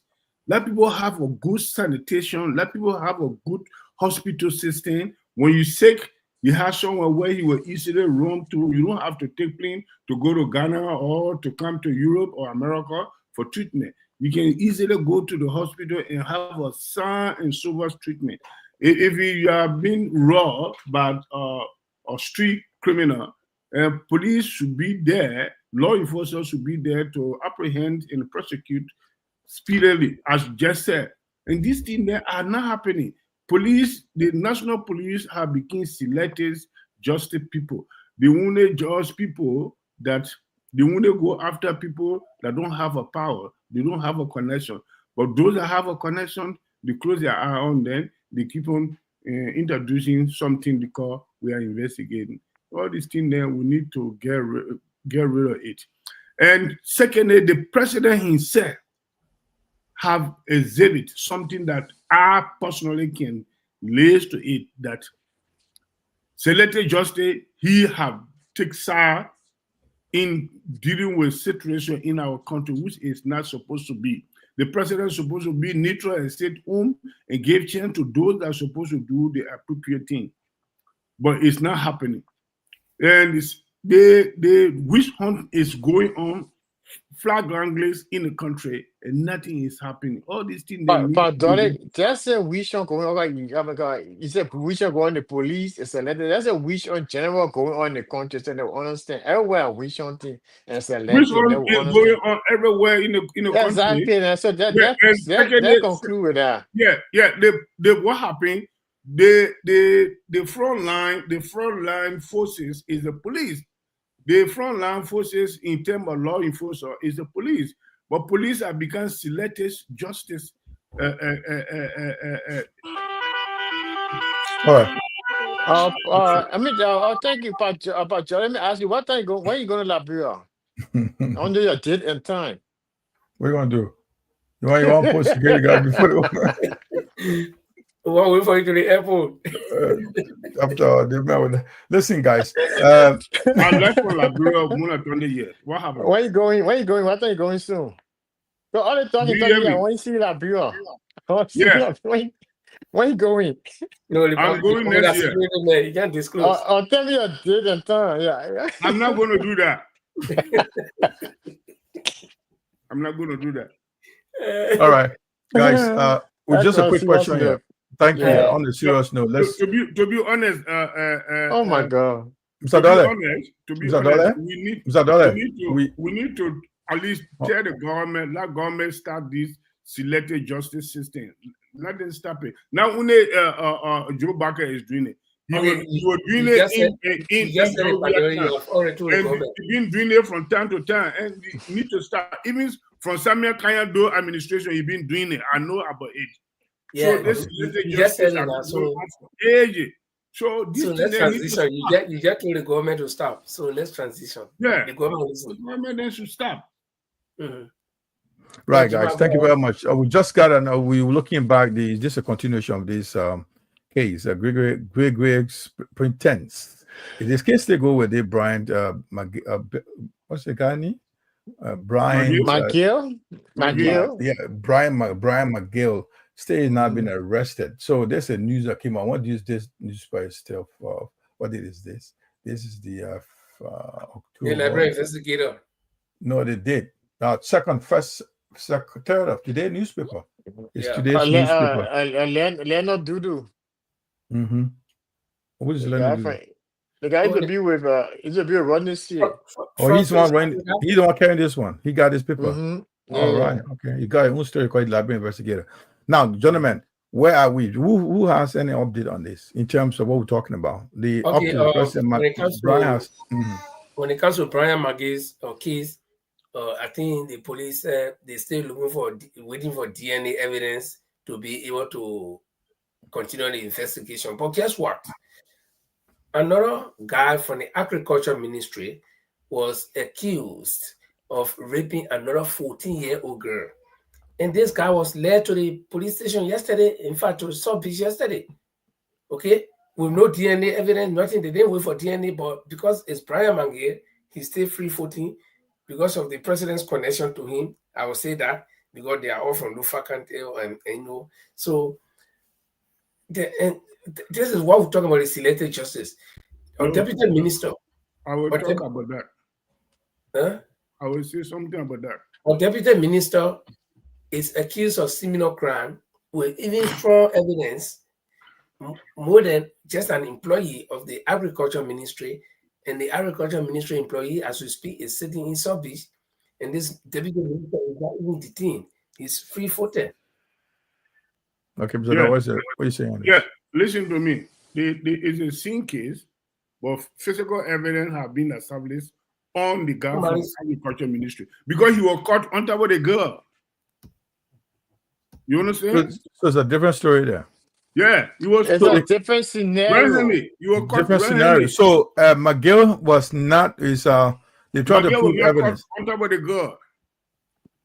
You understand? But this guy was caught on top of the girl. The people break the door and went and catch him on top of the girl. The girl was It's the same thing. It's the same thing. Look, what makes the same thing? Well, listen. If somebody killed somebody yesterday, and the police did not see the guy killing the guy yesterday, but they caught another guy killing another person today, it's the same case. No, the analogy is wrong, Linfo. No. All right, guys. The analogy is wrong. No. So do we understand that? So do we agree that the police department is trying to get some details on this guy before they can put him behind bar or carry investigation? I do. I personally agree with that because if listen, at the end, if he's in a civilized country, if you arrest the deputy ministers and put in jail with no sufficient evidence to substantiate the fact, when the case is thrown out of the court window because of lack of evidence, that person can sue the government. If it doesn't, but this is not, Mr. Dollar, but this case is not bailable. The guy should not even be behind bar. No, but how will you arrest someone when you? That's why they say Liberia. Your police law say that the laws in Liberia say that when somebody. It's not bailable. Who arrest somebody? You got no evidence to arrest. Mr. Dollar, let's hear one at a time, please. I think the issue of being bailable, I heard when you are caught in the process and you're forwarded to court and things like that. They got not been forwarded to court yet. Already McGee has not been forwarded to court yet. So this guy was forwarded to court. The two guys were forwarded to court. Okay. The question I want to get clear now Francis, one of the If guys, I then think my we've done case it. goes to court, if then my case Mm. go to court, that when the issue will be of not biddable, will come into Offense. effect. So my question on the guy, I want you to get clarity on this case for the benefit of our listener right now. The case is, so if a guy is accused, I mean, I also understand from different side, anybody can accuse anybody that, I mean, wrongly, and can be sent to jail because if someone accuses you. So does it say that the case must be investigated before the person is taken to jail first? So got it clear for me, please. You want me to If Yes, come someone in? say, if someone it says to you, depends. a guy can come and tell you, "Oh, go complain to somebody. The guy has been touched, and the guy has been touched, right?" Somebody can touch and can pour blame on somebody else, and say, but then before investigating, was that the previous law that before investigating, you should first go to jail while investigating, or the wait to have evidence before you go to jail? I think what people did at the time, especially during Madam Salih's administration after the war, there were huge uh, occurrences of rape. Some were real, and some were perceived. So everybody at the time, so everybody, how come President Salih engaged in this church to make that the rape case non-bearable? Yeah. But again, there were a lot of people languishing behind bars and so beach for years who And were they are not no, even they were not even involved. Even in Morovia, I remember 2007, I went to Morovia. And my first advice was, no, don't get nobody live. Yeah, but don't get nobody leave. Come, the girls will lie on you. They'll try to extract money from you, extort money from you. And we say, so I'm not saying it's not true, but I think that's my understanding. And that how come Bama City, that it became a law. But then after that, my understanding again, I may be wrong that there was some amendment. I don't know how it was made, but there was something in the statutory law or something that it was reduced to people how to to gather sufficient evidence before and going to court. And once you go to that court, once you enter the courthouse, the magisterial court, you stand before the judge, then it becomes non-bearable. they go to jail. Yeah, that what the lawyers then said. So all the people were arraigned. They got who that agriculture ministry guy, he were arraigned and were taken to the court. Yeah, they So said it they were was taken to found. magistrate You were court. found doing the act. That's what you're saying. Yes, you were Yes. found doing the act and they took him straight to the court. And the police Okay. process his paper and returned to the court. Well, can So I ask one question? You the police officer, can I ask one question? When does investigation begin? When crime is reported or committed. Very good. And in order to further your investigation, who do you hold? you can call for an Suspect. interview. You You the didn't get these suspect. people. You have I to mean, get the suspect. Okay. they got suspects and you got to interview other people. You got the prime suspect, you interview other people around Yeah. the So case. how do you get hold of the crime suspect? I mean, if I assume I said, Liver Brown was committed, Liver Brown was come. I saw a report and say you want to visit it and I'm When 50, they got saying, all 50, I'm 50, saying 50 euros, 50, got missing. 50 kronos got missing from their house. Mhm. You got no person in the house, but they are in the house. You got children in the house too.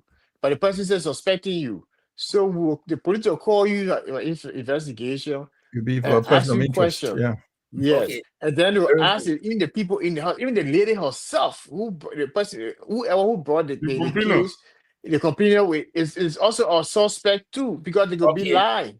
okay, very good. So it's a big thing. I mean, not just I mean, we two sentimental issues Yeah. around the Yeah. country What security. about this? What about this Magay guy Yeah. that he had not been asked nothing. He had not been arrested. Nothing to How you stand. do not being asked? They may not be asked. I mean, Craig said, man, Uh, remember the police station being asked. President, let me say something to Linford. I think we discussed dating years on several occasions. Yeah. You see, let's be realistic in handling things. People put politics on this issue too much. Even a renowned Liberian lawyers, this man Yeah, of what Gongro? Gongro, even based on this political prejudice. He came out with a statement. He came out with a statement that he's not supposed to say, in connection with this particular case. Yeah, but no, he not call on the police to arrest the guy. God. Listen, boss man, you are a journalist. I'm a cop. Yeah, but I'm reminding you what I want to say that the police should arrest. He said, that's why I'm saying he's not supposed to make such a statement as a lawyer. Oh, yes. All right. Okay. Can we transcend? We're going for time is fast now. What I'm saying here is the two cases you people are looking at is two different things. Somebody caught red-handed and somebody. Okay. Let me ask you. Point finger. He said this man that did. What does the law say? There's no evidence. Whether you catch a man red-handed or again, the law say the man stay innocent until he can be found guilty. What do you mean by if they said the man found innocent until he found guilty? That's why what the police can do right now. The situation is not in the hand of police anymore. That guy issue. You understand what I'm saying? The guy here and the guy admitted the fact and take statement for him. Guys, can we go on to this discussion? We got other issues to discuss. Can we go forward, please? Can we go forward, please? Can we go forward, please? Yeah, but he's not before the court. Let the court decide on him. But the police have done his work. The police job have already been completed on that guy. No, but when Padre say because they will call all again, so he's guilty, he's not guilty. That were in the court, they were asked the question consensus. Did the rumor say yes? The police have done his job. It's finished. The police have finished the court. All right, Mr. Dollar, can you put a hold to this? Mr. Dollar, it's okay now. Mr. Dollar. Thank you. We want to put our issue at rest now. Leave that. Because Livo don't want to agree. I want to look at this. This is our story. Mr. Dollar, it's okay now. Mr. Dollar, it's okay now. That man hungry. You lead a poor man. Oh, God. Okay. There's an issue here, guys, where it's to stay with the police. Tonight is a police case. We want to look at Mr. Dollar. This is something. What's it? This been in the news for a long time. We want to talk about it. People have become lawless, bro. What do you say about this? Lawless. Oh my God! You think that thing usually happened before? Yes. So what happened? What do we say about this? How do we deal with this? Yeah. Okay. The best way we can deal with this thing here is to revamp the. Look at this. Now alone. Look at the other person again. To de-traumatize everybody in the country. But you see, the police officer and the car on the fight over his paper. Yeah, put the volume there. I'll put the volume up. The volume, right? Yeah, look somewhere down there. You see this. Yeah. Let me start. Yeah, but I want you to don't listen, please. Listen, we'll give you a question. Let's listen.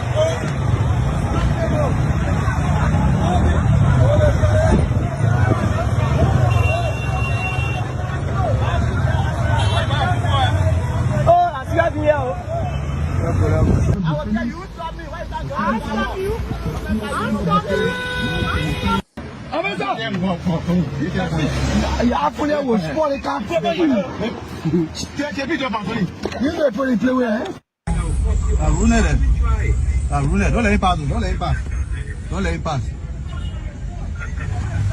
Flag him. Wait, flag him. Get flag him.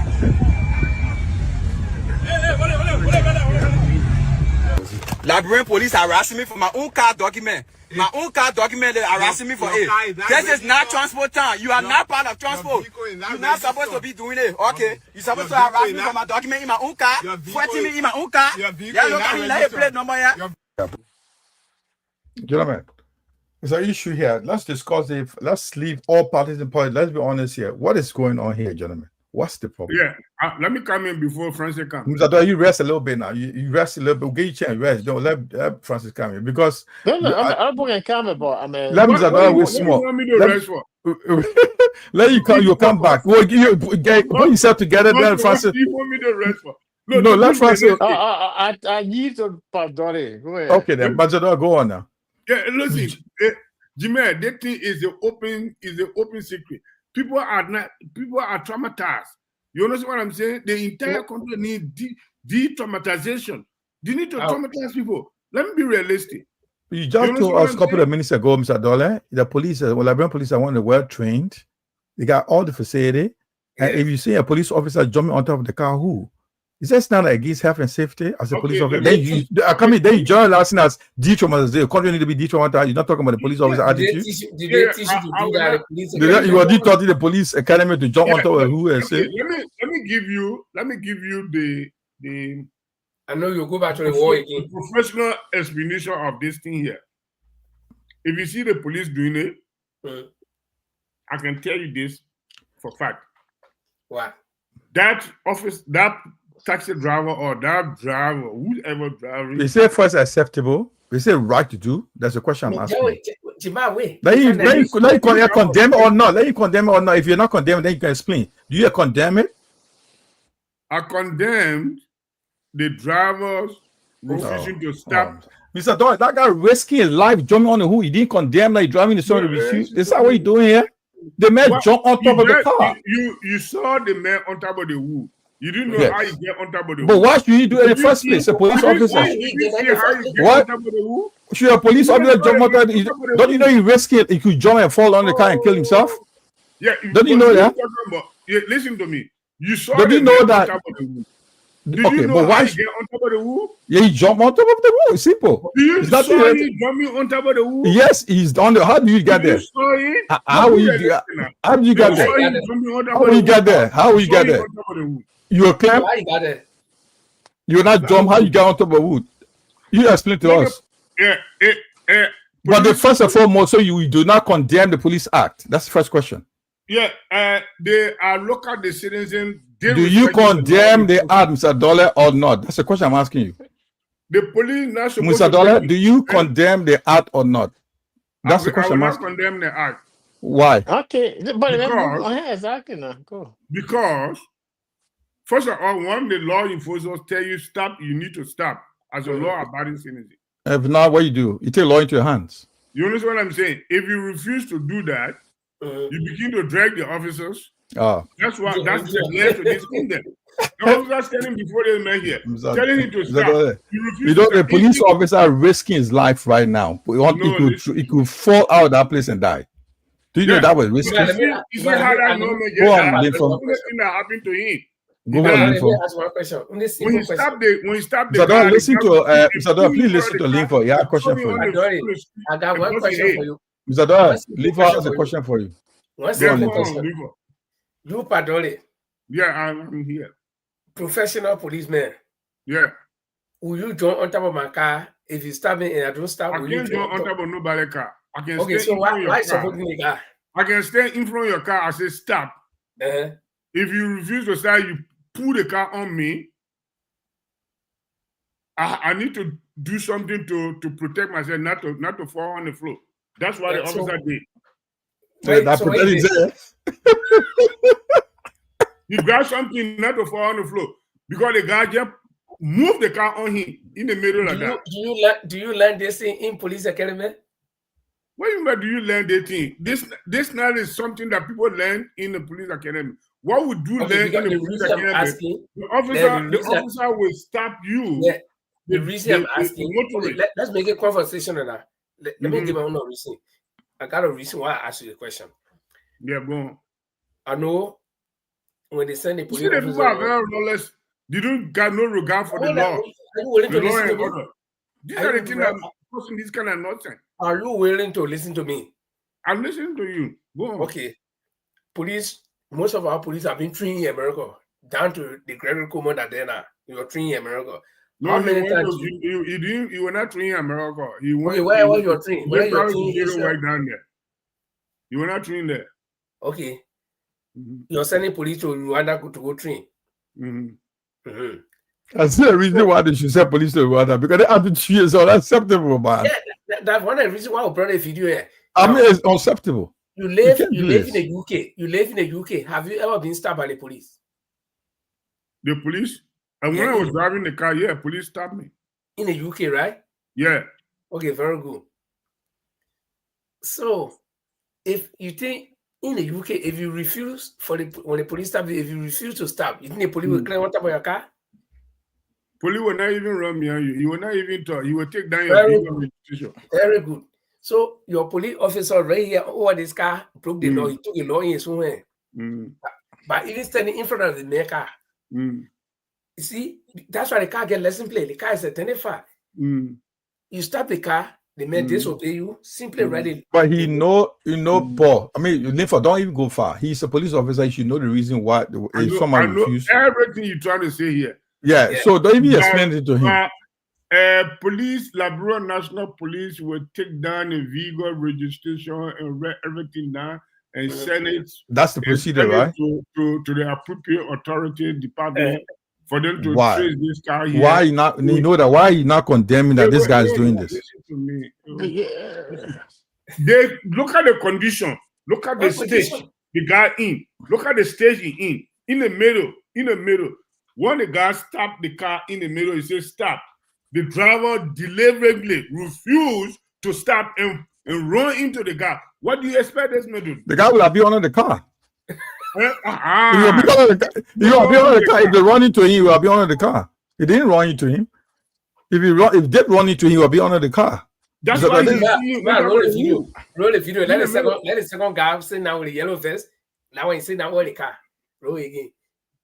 Which one? No, the same video. Just roll it. It will go. I don't have it. You got it. No, I said Tima. I said you. I said I'm rolling it. Don't worry. I'm trying to reduce and roll it. I'll come here. I'll get it back. The people are disrespecting the rule of law. Look at how they everything with people. Look at how they behave. That driver needs to be condemned to take a lesson for him. Okay, pause it there. Pause it. You see that person on top of the hood there? It's a traffic police.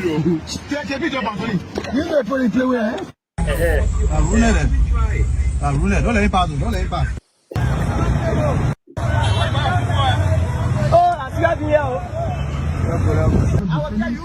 Okay, Tima, pause it. Fine. Patrol. This other man, did the guy run into him?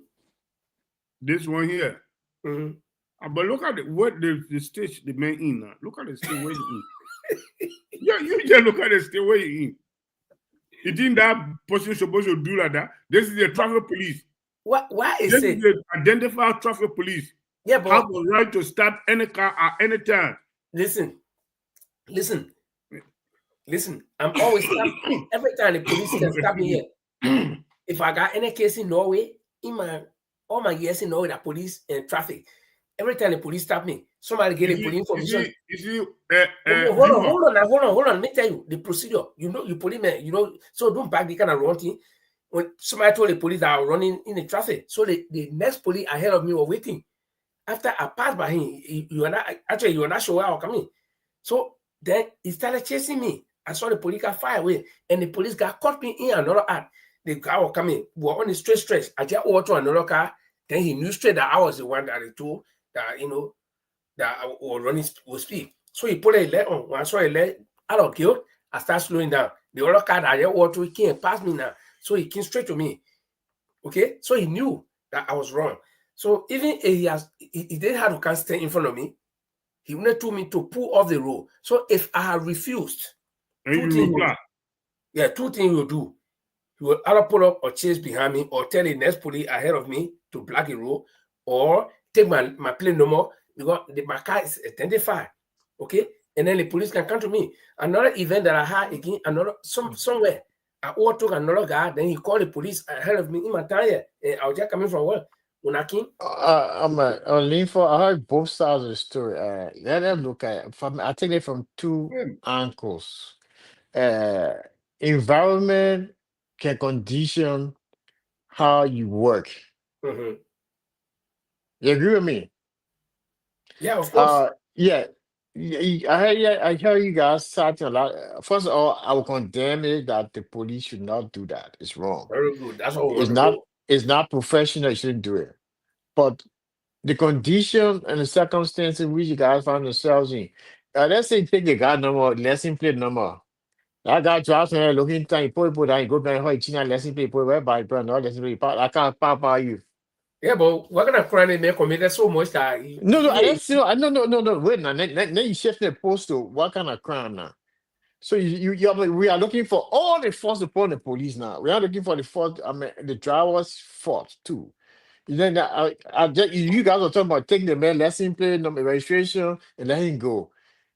This man, police, that man got 2 or 3 lesson plates to the house. He will pass, we go and park that car, take that lesson plate, and replace it with our stuff. He goes by and he does something else again, come back.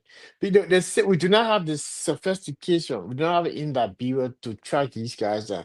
So I think the police themselves, the way they're acting is based upon the condition. And it's wrong, but it could be, to call a spade. When a law enforcement officer stop you, you can. I mean, you just ask a question. In the UK, that police driver will not, that taxi driver will never run away. If he abscond, it's a oh he yeah. have trouble, even in Norway or in Sweden. Yes. So Because people are thinking, I want to carry that one license plate. yeah, because the advantage is taking the system is first of all our representatives.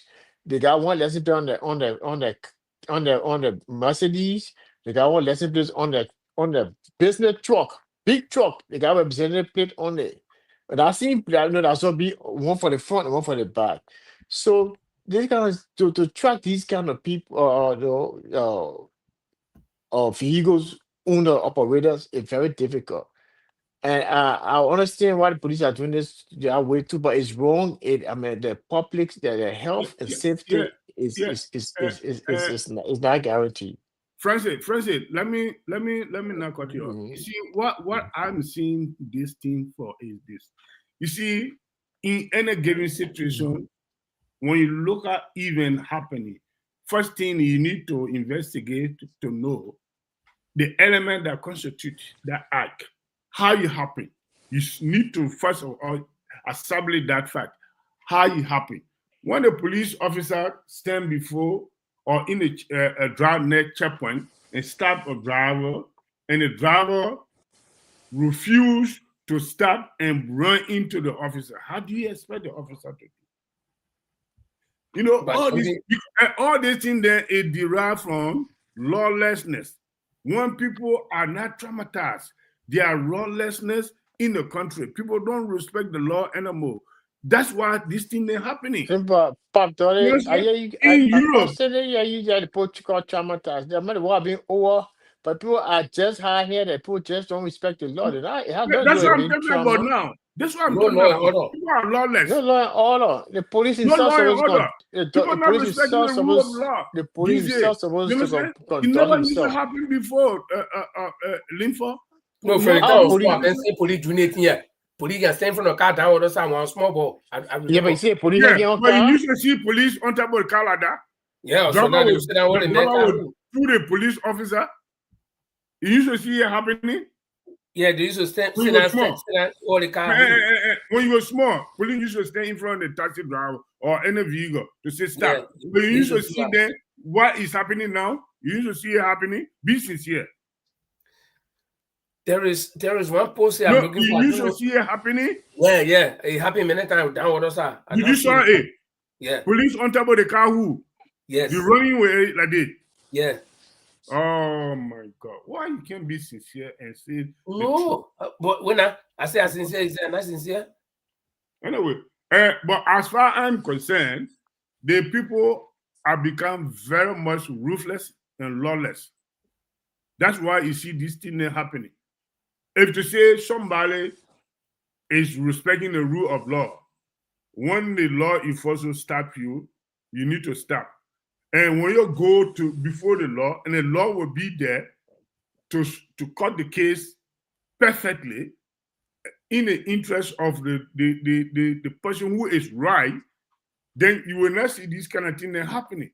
But people are becoming what? Law to their own. That's even the police. Problem. Even the police.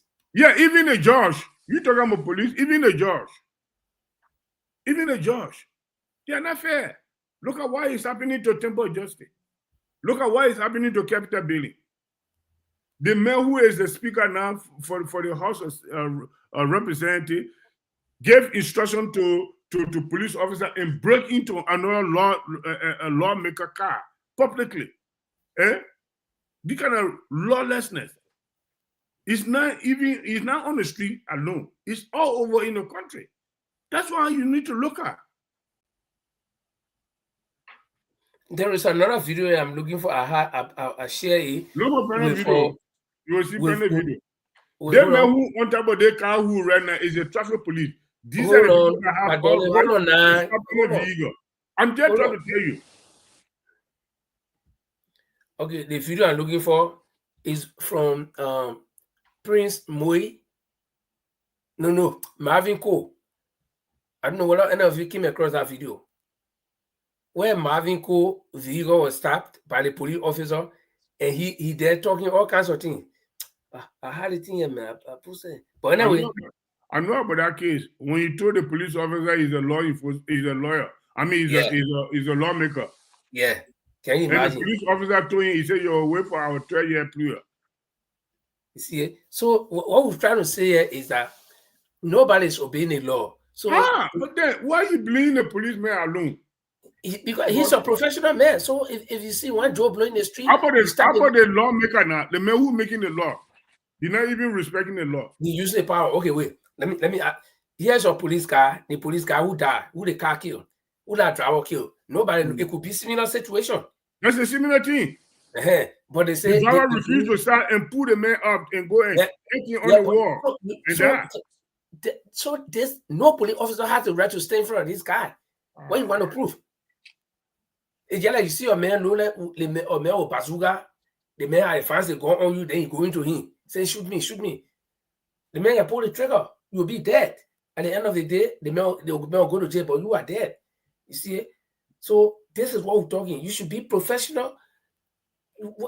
There is nothing your profession say the man commits crime, stopping. Okay? If the man refuses to stop, there are other means. Instead of you risking your life, you're on board, 21 years old. Sorry that the kind of thing happened to him. But live for I think again. Look, I've been around for a while, and I work. Everybody know that I work with work with the police. Look, some of the incidences are very, very hard to deal with. Because if somebody actions the police take, if they don't take it, the thing will be repeated. I mean, that go on. The police will stop you, say a number, you go boom, you come out. Because we don't have any. First of all, we need to upgrade the system had to be upgraded in some kind of way. So we have so long away from that stuff because just draw a quick parallel to what we do here in Europe, Sweden. Your car, my car, if I drive my car, and the police, if I run away from the police, and I have two license plates for my car. That one that license plate is not registered. I put on my car, another police pull me over. Then that car is not registered. You in big trouble. So we do not have the system to detect all these things that on a police car, a man got in your car. So as I said, the conditions situation, the condition of you find yourself in, it tells your working environment, how you work. So it's just unfortunate, but it's wrong for the police to do that. But sometimes the police, there are also I think the police just have to do so many things to enforce the law, because we do not have the expertise, we don't have the technology and whatsoever. Because if they put that be running up and down, I'm not Jimmy when he looking, and that police stop me driving a car on Broad Street, says stop me, pass, say no matter how you go. The same reason for our time, everywhere you chin up, doesn't play number come by for your papa. So many are far different, doesn't play number, doesn't play the horses. Okay, but guys, whatever we are saying here, safety is very important here. We are all talking about the safety of the police officer. They are the law enforcement officer. In most countries, they are the one that are running things. They run the government. They run everything in our country.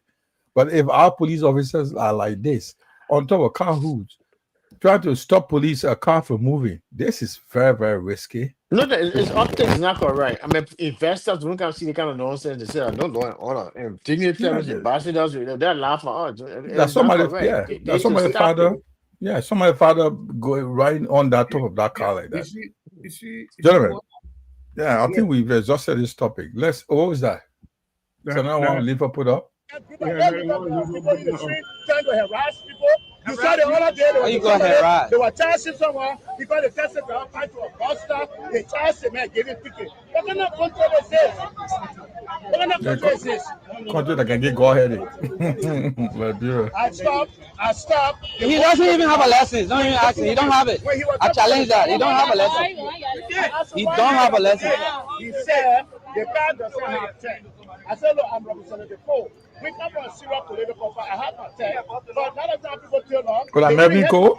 Yeah. He said, pull over. I said, Representative Cole. That is a lawmaker, though. You are under arrest. You arrest lawmaker because you say no temporary style. When I introduce myself to you, if this the country we run. If a lawmaker violate law, to be arrested. But he got Serena car and all. He got legs. Yeah, got car. Come every car. You should be carrying that. Above the law. But you're not above the law. You're above the law.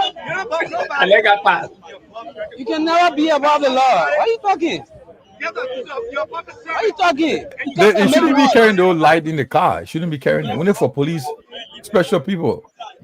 Yeah, for ambulance. But brother, in Liberia, if you go to Liberia now, most people carrying these lights. What are you saying? Police officers. People is not registered. What you say? It's criminal. If you are gonna hit them, then you are gonna see something. Yes, sir. Yes, sir. Just one person, whether you or one of the authorities. Wow. But guys, okay, let me just take it down. The reason why I played that video, I like how the police guys stood their ground. Go at those days where you say you know who you're talking to. So the boss, you're not above the law. You see it? So if the police can start doing this one, the port when the taxi driver see this one, they will learn sense that if the guy can stop the representative. But the police themselves, they saw themselves. But man go start UP representative. You ask that question. I'm not really talking. I go start UP representative. I think Francis have since I've been here. Francis have never said anything to please me compared to tonight war. Oh, okay, you sleep good on that. That policeman made. He can't stop. What is the gun? Tifa? No way. No way. You will not just stop Tifa.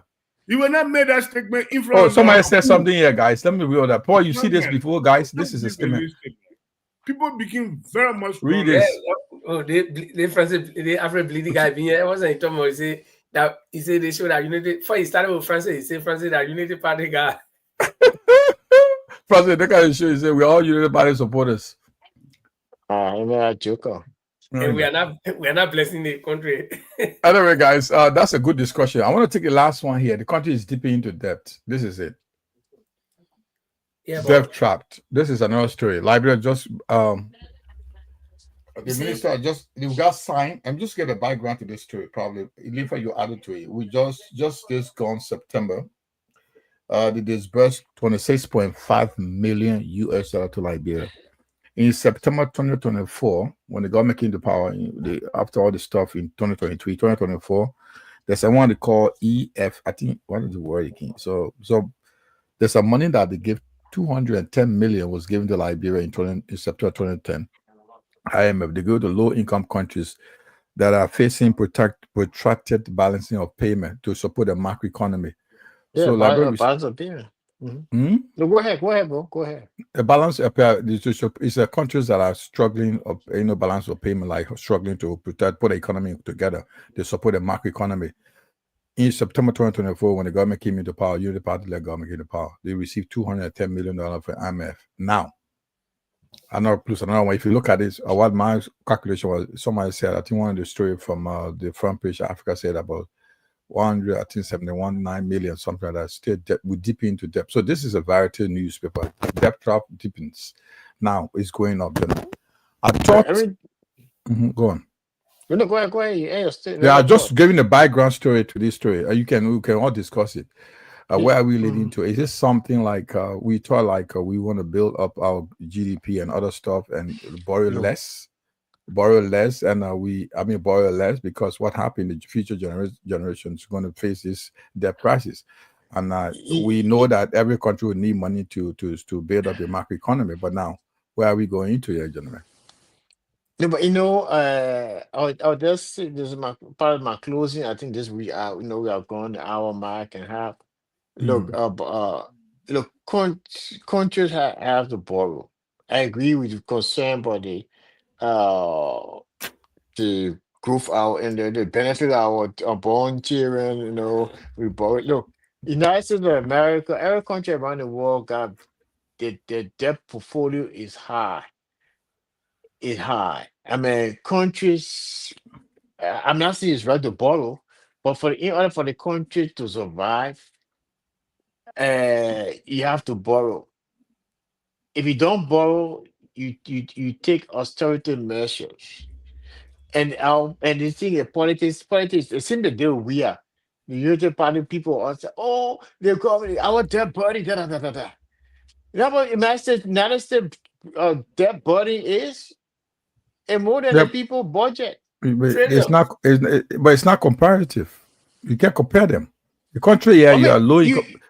I want to ask you pay this. for goods and services. Of Even course you low do. income country. I mean, so listen. If let's look at the economic, from the perspective economic policies and so. Go on. Look, let's say the country do not borrow, and you need to,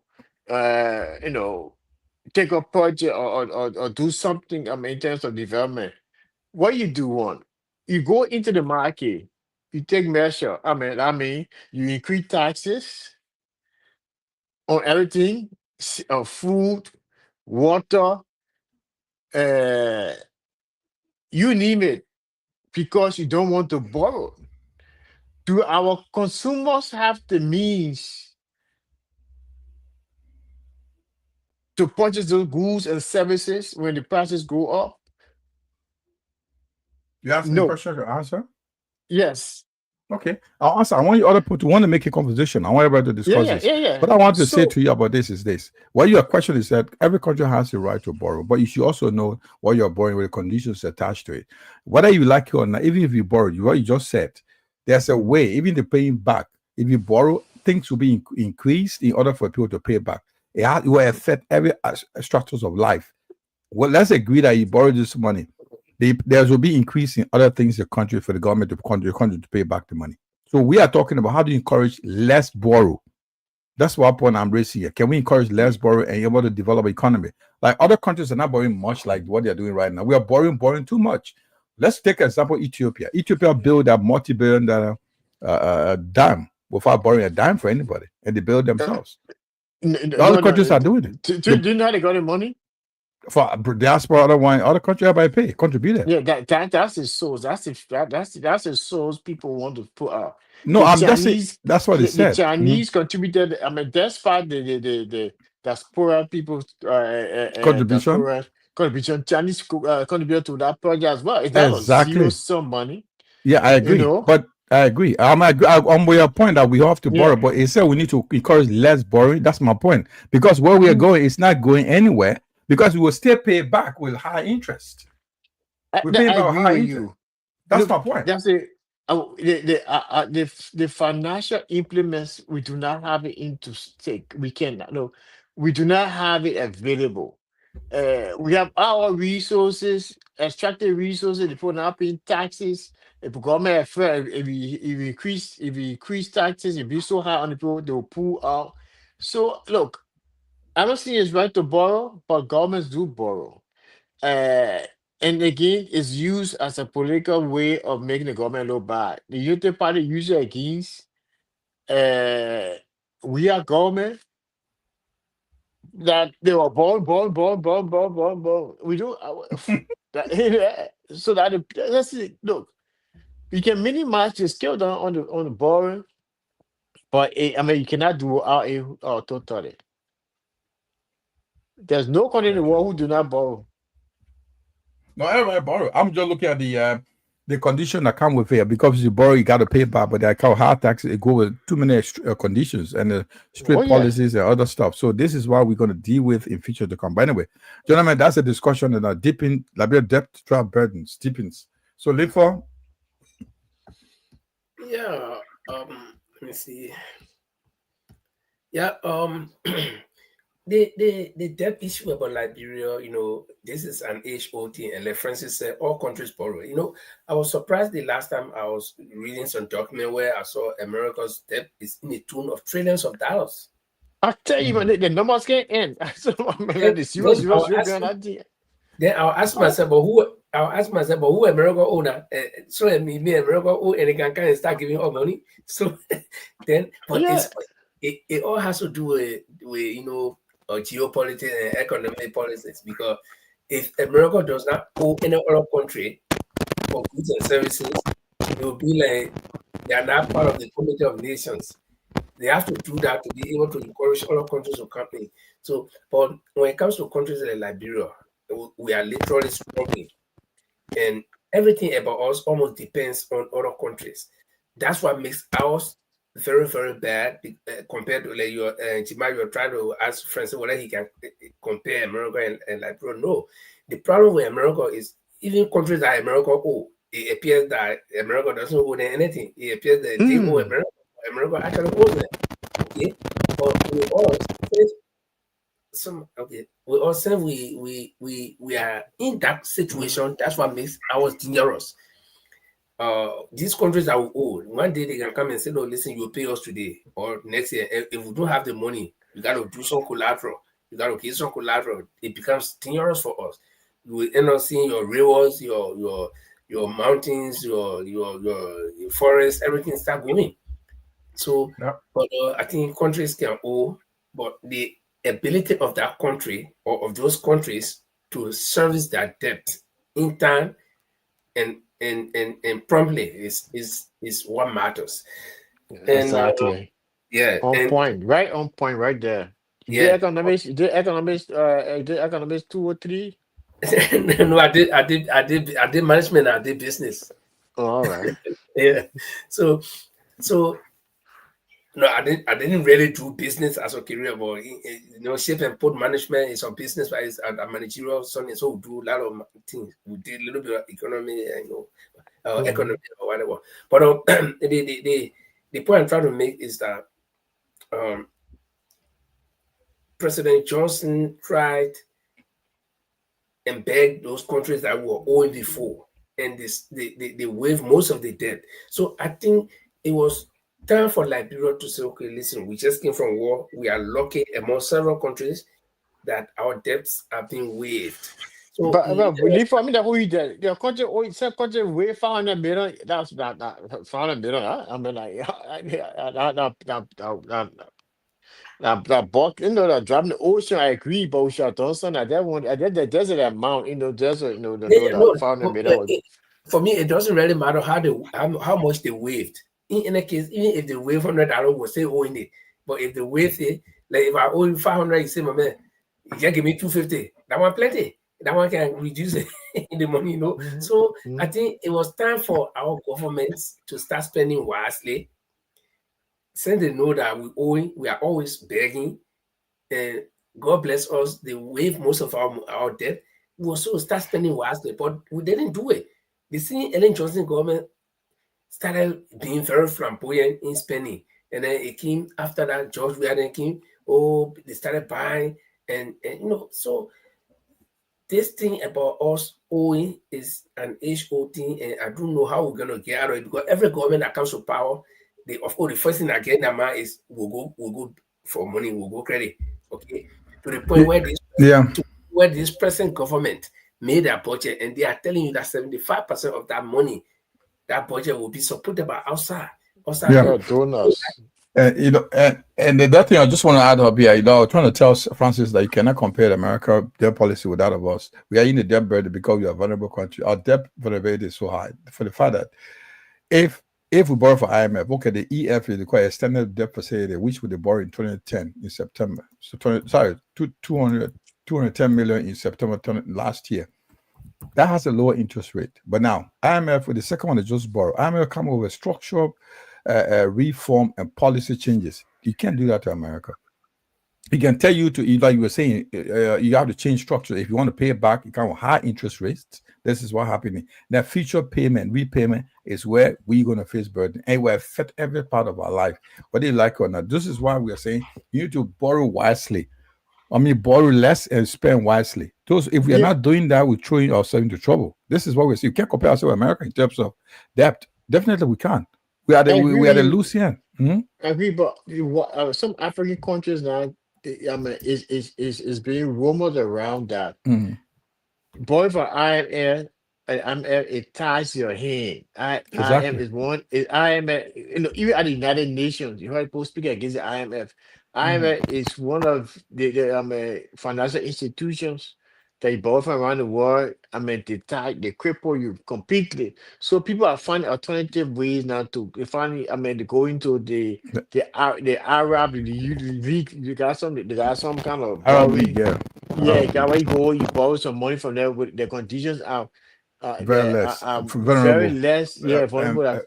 It's favorable to you as a country. Yeah, you're right. Exactly. That's what I'm saying. But we keep going Africa. We are tied to IMF because IMF doing everything.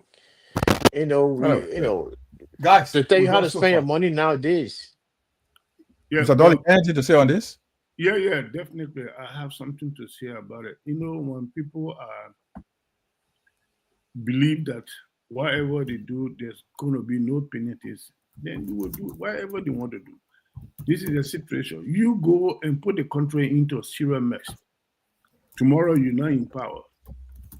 The problem you create for a country, nobody is going to call you tomorrow to explain why you do this. So that's the reason why you see them doing this kind of thing. And that in the second day too, people they got a habit of lavishing the little money that we are collecting from the taxpayer, and also the money that they go and credit from the people, instead of using it wisely, they lavish it. You look at the kind of, for a typical example, the kind of wasteful spending that we are doing in Liberian government. $45,000 worth of car. $45,000 worth of car given for to a representative. For a lawmaker who does not even, when you ask him to prepare one common law, what you think that you can put together to change the level of life of the citizen? They didn't even know it. They didn't even have the potential ideas to do it. Then you go buy a $45,000 car for such a person, and 2 times in 6 years. Look, can you imagine what are you doing for the country? So much you spending all these things there. So all these things they need to be cut off. If you want to be a lawmaker, you should come there for legacies, not to become a rich a millionaire. So all these things, the government need to take steps to fight this against this. The executive who's supposed to enforce this kind of thing. Look at the old man. When the old man were coming into power, when I say it, and then somebody will say, "Oh, because of politics." But it's not a politics. When the old man were coming into power, he said he will ride wheelbarrow to go to the executive mansion. Less than 2 years, he bought more than $1 million worth of car. We bought that the man driving. You know we bought the talking about. The man told you,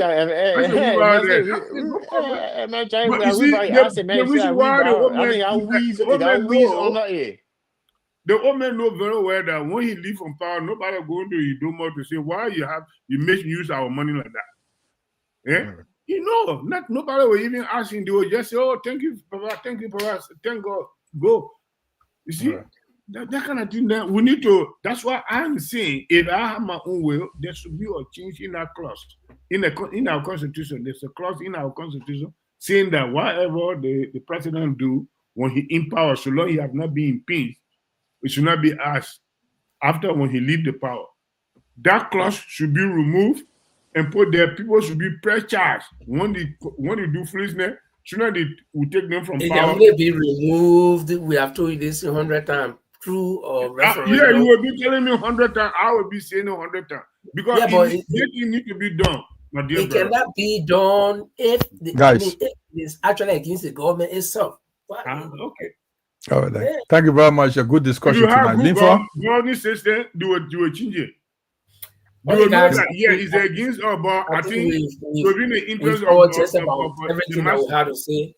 It was a good show, and Francis, thank you very much. We know the jet lag is not easy to come all that far. I think so. He will ride with, but then he ran one. But only let's have some control on the show. You see, your Liberian, the player also will get there. You can't get there. You still get there in the battle bar. I hear you can't get there. You go to the battle bar, make wrong decision, then you can't get there. Man, I voted. Man, say in the UK, he votes. I mean, I can talk. Be my chest. I want to vote there. So, but he got no voice here. You not be talking internet talker. That challenge, you can take the challenge. Go vote. You can take the challenge. You put a challenge for. No, you internet voter. That one for sure. I will be in Liberia to vote. You said you should get a data arrival. Your time arrival, data arrival. I will never give my data arrival to him. That's the worst thing I will ever do. To commercial, sir. We said deploy 24 hours. Oh yeah. To commercial, sir. I beg you, yeah. 2029 for you for now. No, you come to Liberia. I put it in my calendar. I will come to Liberia, not even by plane. I will route boat. Oh, I don't think you. I think it was a good show and full of fun and facts as well. And that's what we do here on the bottom line Liberia discussions. We have our individual opinions on issues. Sometimes when we speak, we are not speaking on behalf of the platform, but we are speaking as individuals. But we run the platform as well. And so we want to say thanks to all of our viewers for tonight on this first edition of the program for the month of October. And like I was saying, we want to say thank you to Francis, traveling almost 16, 17 hours. And the jet lag, we know why it is, but you took up time to come. And of course, you were here trying to let us know some of the things that happened at the conference, which is very good. And like I said, for my end, in my closing speech, we hope that what was discussed at the conference will be implemented because we are very, very good at putting things on paper, making all the fine speeches, but time for implementation, then we start reneging and then giving excuses. And how you will treat the first batch of diaspora Liberians going to Liberia to carry investors or businesses, the way you treat them, we encourage the rest of the people to come because a lot of people will be sitting on the fence. And we look at the behavior of the police as well. And congratulations to the police officers that have been selected among several to go to Rwanda. We hope you guys will learn something and don't come and be jumping. This time, don't go jump on accelerator train because you not jump on a car in that train now you go jump on airplane. You go hang on the airplane. Don't do that. So, guys, I think it was a good show. If anybody has anything to say to close, then we can close up. Jamal, prepare some music for us. Yeah, for my end, I think it was a good show, and a good being back here, with the team, disseminating information to our people who are listening. Our own version of it. We're not putting a spin on it, So I just want to thank you guys again for keeping the show up. I've been away for a while. But it's good. I've been monitoring, so keep it up, and I wish you guys a healthy and fun full weekend. Good. Thank you. I think it was a very good show tonight. We share some fun and we discuss some lengthy issues concerning our country, and we will always be saying the thing how we see it, not how we see it. It's not. No, some of my statement can only just be about unity parties behaviors, and these behaviors that be going on from time to time over 40 years. Liberian being behaving this way. So at least if we can change our mindset about the way we run the country, I think that will help that country because the country is the president himself said it. He made a statement quite recently that the country is rich, but he knew good manager. And he know fully well he's not a good manager. And he still stick his head down there. So obviously, all these things then need to be looked into by the Liberian people. We should know that this old man is now a good manager. He should be removed 2029 and put the renowned, sound, good manager that we have in our country. Mela Alexander Kumi, who broke record in terms of managing in the affair of company and entities and stuff. So let's put some good managers into the country, in country leadership, to at least to take our country forward. So thank you very much, gentlemen. I hope we will meet next week Tuesday. I will be available as well. And let all pray for the old man to see some reaching to leave 2029 and leave with people, let refer people take over. That's what I can say. Thank you very much. Francis, I don't want no comment from you. No, but I just say your whole pension life now, your own ANC politics now. That's a good one, mate. That's a good one, mate. That's a good one, mate. Want to take you home with a Liberian song now, CIO. Time for him. So thank you very much. Your old man said it. He said Liberian need good manager. He said he's now a good manager. He said the country is. He said he needs good manager. So that's it. They're not my stigma, but he's taking. All right, then. I want to say thank you very much again. For my end, we say good evening for Manchester. We'll see you on Tuesday. We'll leave you with a Liberian song. Good evening to everybody. Have a nice one. Did you watch your enemies? They won't see me. Photo, girl and Chelly won't give me. Soko. They want me to die, oh, did you watch your enemies? They won't see me. Photo, girl and Chelly. Hey, good anyway. Because my tana can't hold me with you. With a la and Kaleo, they want to hear warrior. Become a labor only one school and carry. They won't eat me on lelo. My Kenna only one offer. And now for the nobody one for me, I will see you. But care for me, you will get real. I just money my business. They try let need you water enemies, they won't see me. Poto, girl and Chelly will kill me. Soko. They just want me to die, oh, need you water enemies, they won't see me. Poto.